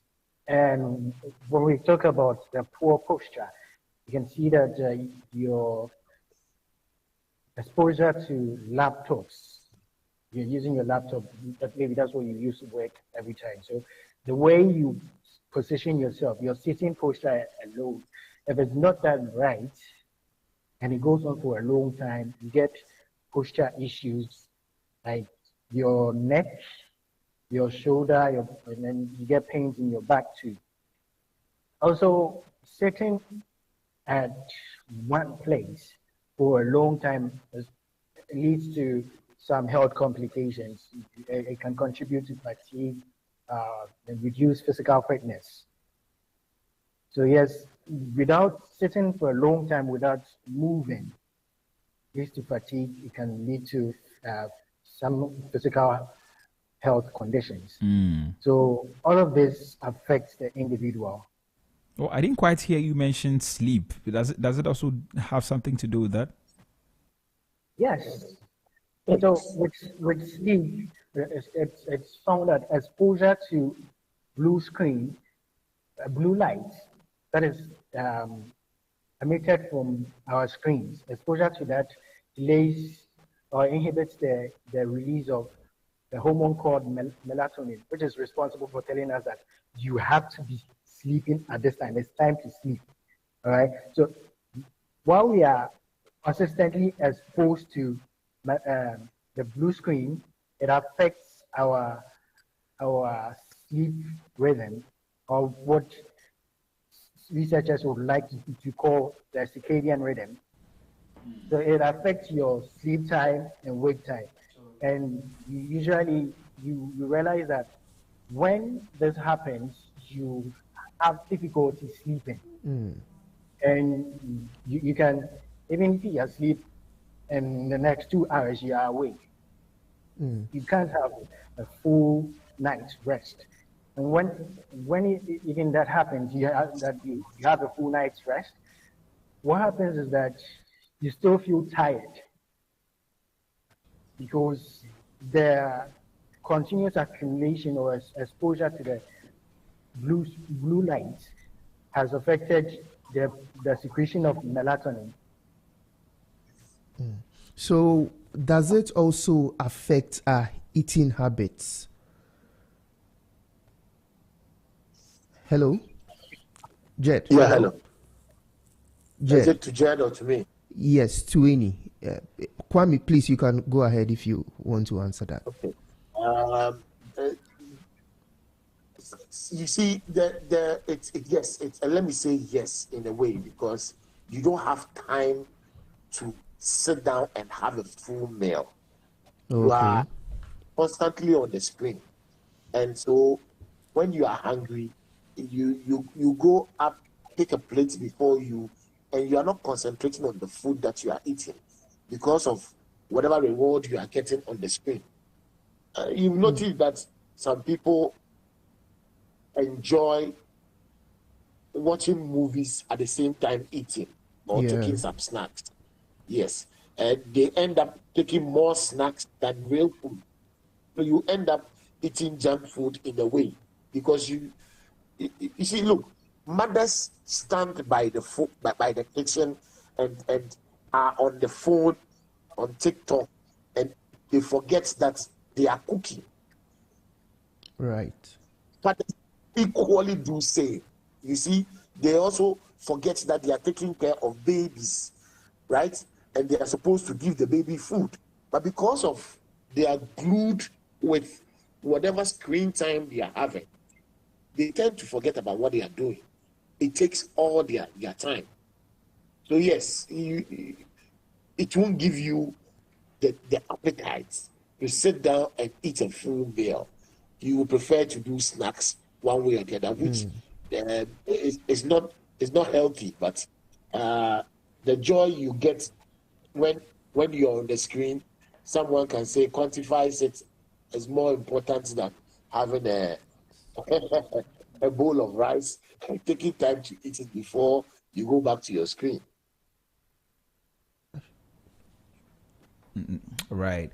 So how can, let's talk about how this affects our relationships as well. Now we know mental health is at stake, our physical health also. Let's talk about our relationship. I think we tried to mention that a while ago, briefly. But how is smartphone overuse affecting our face-to-face relationships and even communication? Jed, if you can take that. Sure. So I think quite earlier I mentioned a situation called Faben, where it's more or less like snobbing, but then with a phone. So I'm talking to you now, and you are always on your phone whenever I'm talking to you. That connection, that human connection that we are supposed to be getting when we are doing a face-to-face interaction, it's not there because your attention is on something else. And when this goes on and on, you realize that people tend not to come to you for such engagement because they know that even when we come to you, you don't value our presence. You're more interested in your phone rather than talking to us. So yes, we can leave you to yourself, be yourself, and then enjoy your phone, since that is what is giving you the much energy or happiness that you need. Right. So we tend to know that, we tend to observe that people are now disconnected from their people, their friends, their colleagues, their families. And recently, there was an article I read that was together but alone. So we are all here. Let's say we are having dining together. We are dining together, but everyone is on their phone. Although we are sitting together, we are in the same room. We are not in the same room in the sense that we are not connecting to each other. That emotional connection that we are supposed to get, that satisfaction or that gratifying feeling that we get from human connections is not there. We are all targeting that energy to our mobile phones, to social media. So there's a disconnect. Right. So it's affecting our relationships as well. Can I do? Let me digress a little bit. Okay, have you noticed that in relationships, mobile phones have become a major problem in relationships? It has ruined homes. It has broken marriages. It has caused so much problems. If your phone is lying down and you are with your partner, and your partner stretches his hands or her hands towards where your phone is, you tend to immediately grab the phone. This is just a little digression, but the emotional connection, you get it, towards each other, you tend to take it out. It doesn't start immediately, but it creeps in slowly. Before you realize, you've lost that emotional connection.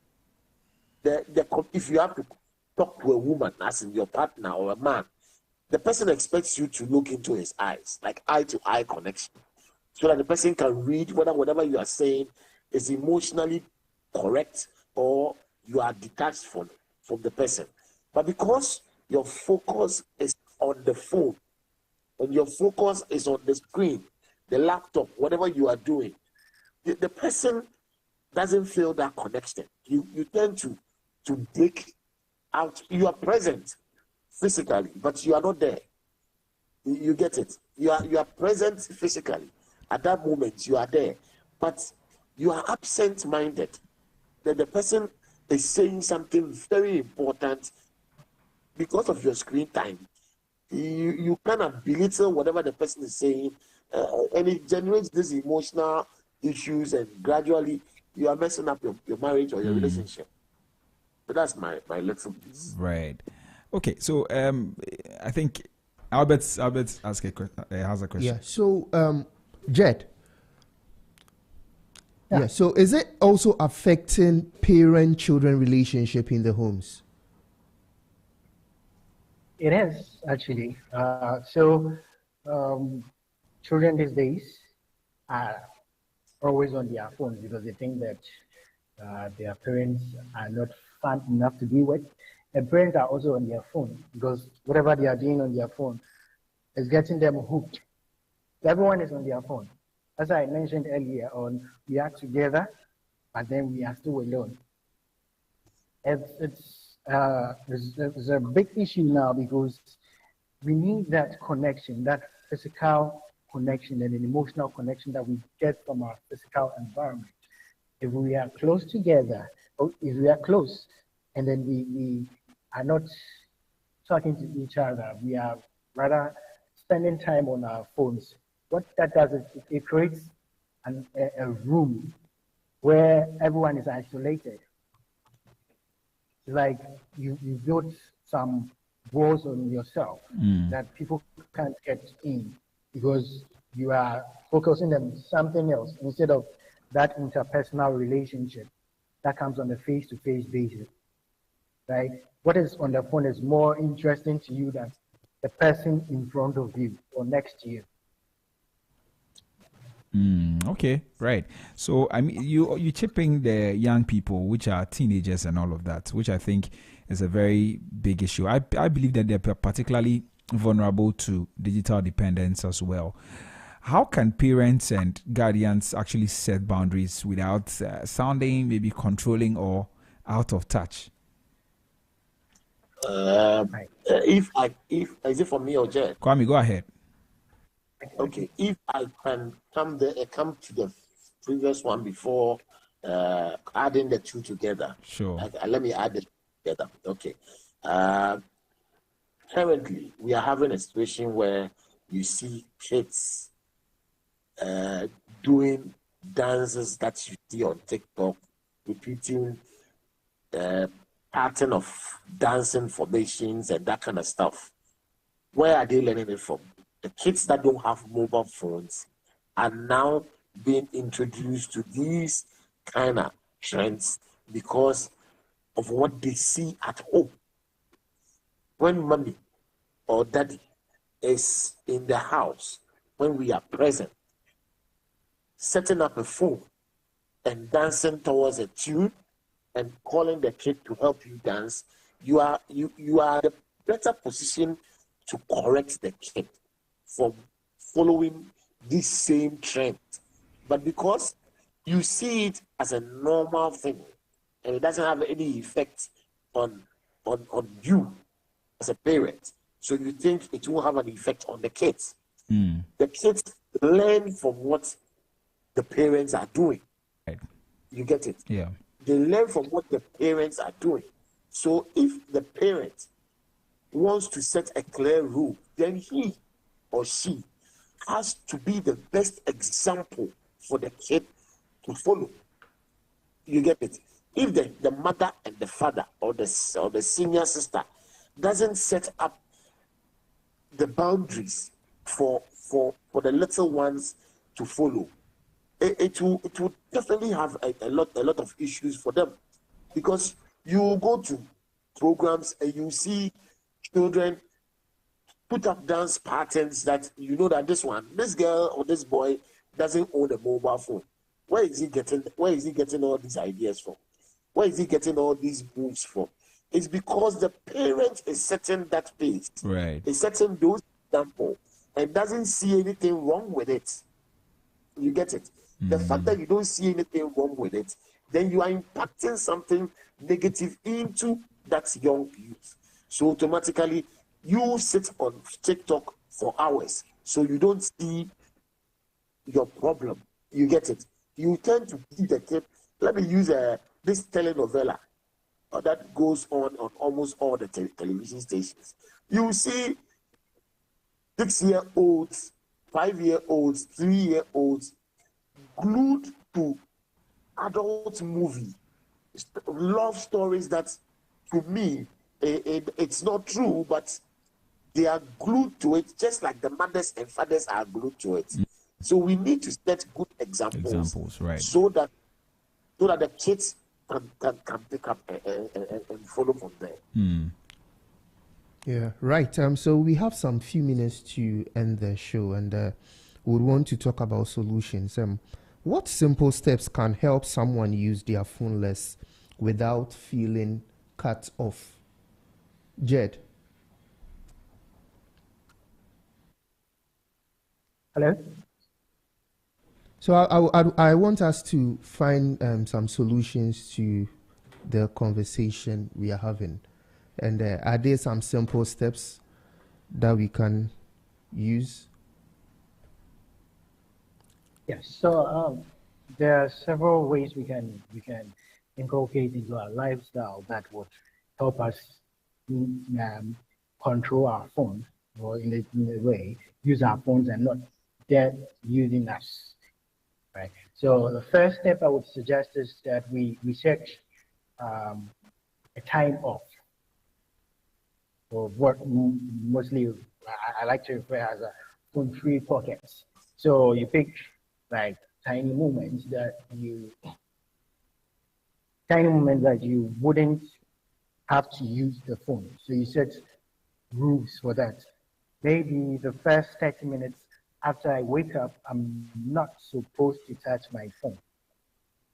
And during meals, don't touch your phone. You are supposed to not use your phone at least 1 hour before bedtime.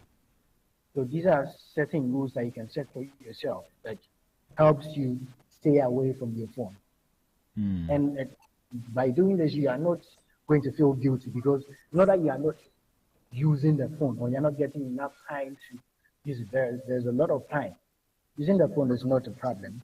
It is what intends happens when we are being used by the phone. So you can keep the phone out of reach, but not out of your life. Okay, so say before you go to bed, if you are charging your phone, don't put it close to your bed. You can put it maybe somewhere far away from you, at the next room, the hall, or somewhere else. That when you wake up, maybe at night, you're not tempted to look at your phone because the phone is not there. And or when you wake up during the morning, you wouldn't want to go to your phone because it's out of reach. But that doesn't mean it's out of your life. And so then there's the aspect of notifications. There are a lot of notifications that are not important. Just to be clear, they are not essential. Getting them is okay, but then it is not necessary for your day-to-day activities. So notifications like that, you can silence them or turn them off. Like notifications from social media, you can just turn off push notifications for social media. And you make it a point that you're only going to see those notifications when you go on that app. That's when you see the notifications from there. But when you are out of that app, you're not getting notifications from that side. And yes, the phone is a tool, right? So we should make the phone, or we should use it for the purpose it was made for. It is good for connecting with people. It is good for being productive in the sense that you can search for things, you can make a lot of research with your phone. But don't let your phone use you, right? And it's not a perfect thing. You're not seeking for perfection. You're just looking for a clear balance. Our phones and then human connections. Okay. Which is very important. Very important, right? Okay. So let's wrap up with you, Kwame. Kwame, do you have anything to add to that? Then we can go. Yes. I think I'm going at a different tangent. You have to make a conscious effort. You see, at the end of the day, because the app has been designed to control you, to get you hooked up to it. If you want to cut off gradually and not feel bad, you have to be deliberate. You have to be certain that, Charlie, I need to reduce my screen time, right? So I, for one, my phone doesn't go with me to my bed, my bedroom. It goes to my ironing board, and that's where I charge all my phones at. So when you wake up, you are not moved to picking up your phone. You see that someone is sleeping. You expect the person to be sleeping, but at 2 a.m., when you are online, you go there, you see the person, come check what happened, and the person goes back to sleep. When you call him, the person will say, I was asleep. You were asleep, but 2 a.m., you were online. You came online. But you need to make you need to have a conscious mindset that, Charlie, I am taking all these distractions off so I can have a good time with people around me or with the loved ones around me. If you don't make that mindset, it will be a bit difficult. From the beginning, you will feel uncomfortable, but your conscious effort will definitely make you achieve those goals, right? Without you feeling cut off or feeling bad. Basically, you have to control your screen time. Your screen time is already waiting for you to come. So if you don't put the effort that no, I am supposed to use you. I decide when I pick my phone and make a call, or pick my phone and go to WhatsApp, or pick my phone and go to Facebook, or those kind of things. You have to make a conscious effort for that. If you're able to do that, it will help you. Okay. Right. Okay. Gentlemen, thank you so much. I think it's been a great conversation. I think we've touched on everything, and really grateful that you made time this morning to join me. Thank you very much for having us. All right. Thank you for having me. Okay, great. And, all right.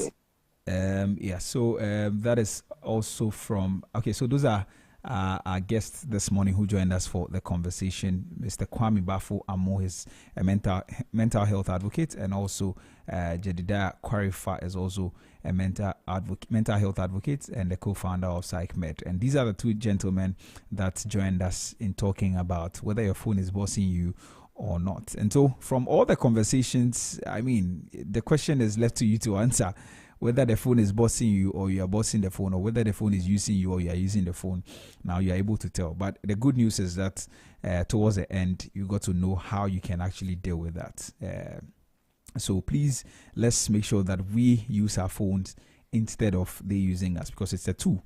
And so the moment you tend to be used, or you happen to be used by the phone, then there's a problem. So please take a note of that and apply to your life. All right. So that will be all for today. We'll be back again tomorrow for the Friday edition of the Business Breakfast on Zed, right here, 101.9 FM, your lifestyle, leisure, and business platform. My name is Nitrebi Hammond, and I did this with Albert. Yeah, where when you think Ghana, please think Zed. We'll see you tomorrow. But up next is an inspiring story from the Rise Up Bring project, which is working to strengthen rural communities across Ghana. And today we spotlight the journey of Nana Hima, a producer of fruit juices, and the remarkable growth of her business. Please have a listen and stay inspired. Right after that, the voice you're going to hear with the brighter side. Please stay tuned. Welcome to the journey of the Rise Up Bring project, an inspiring initiative committed to strengthening rural communities across Ghana.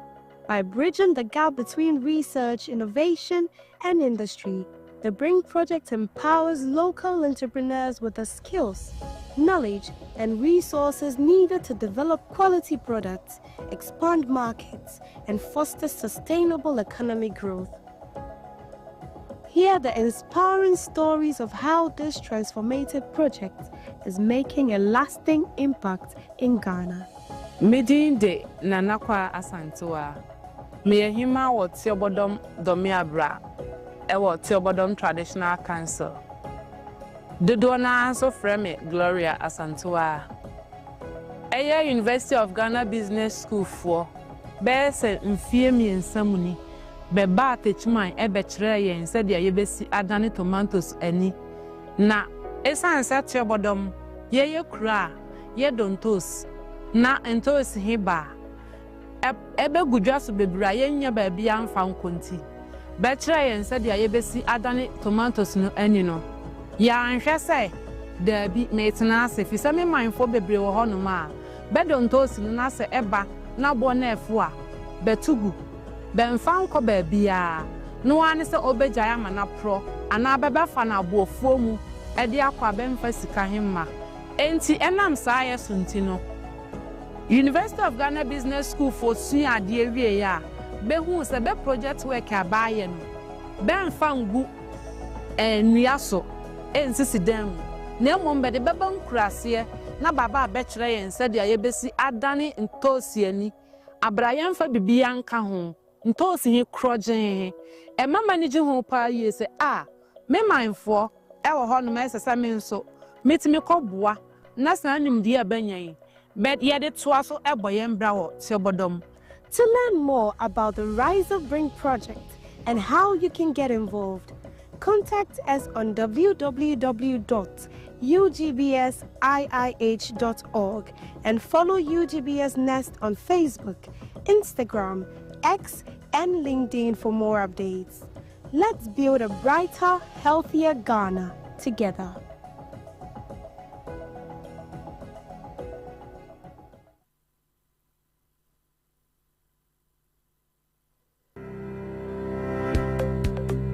Lakeside Estate is calling all business owners, institutions, and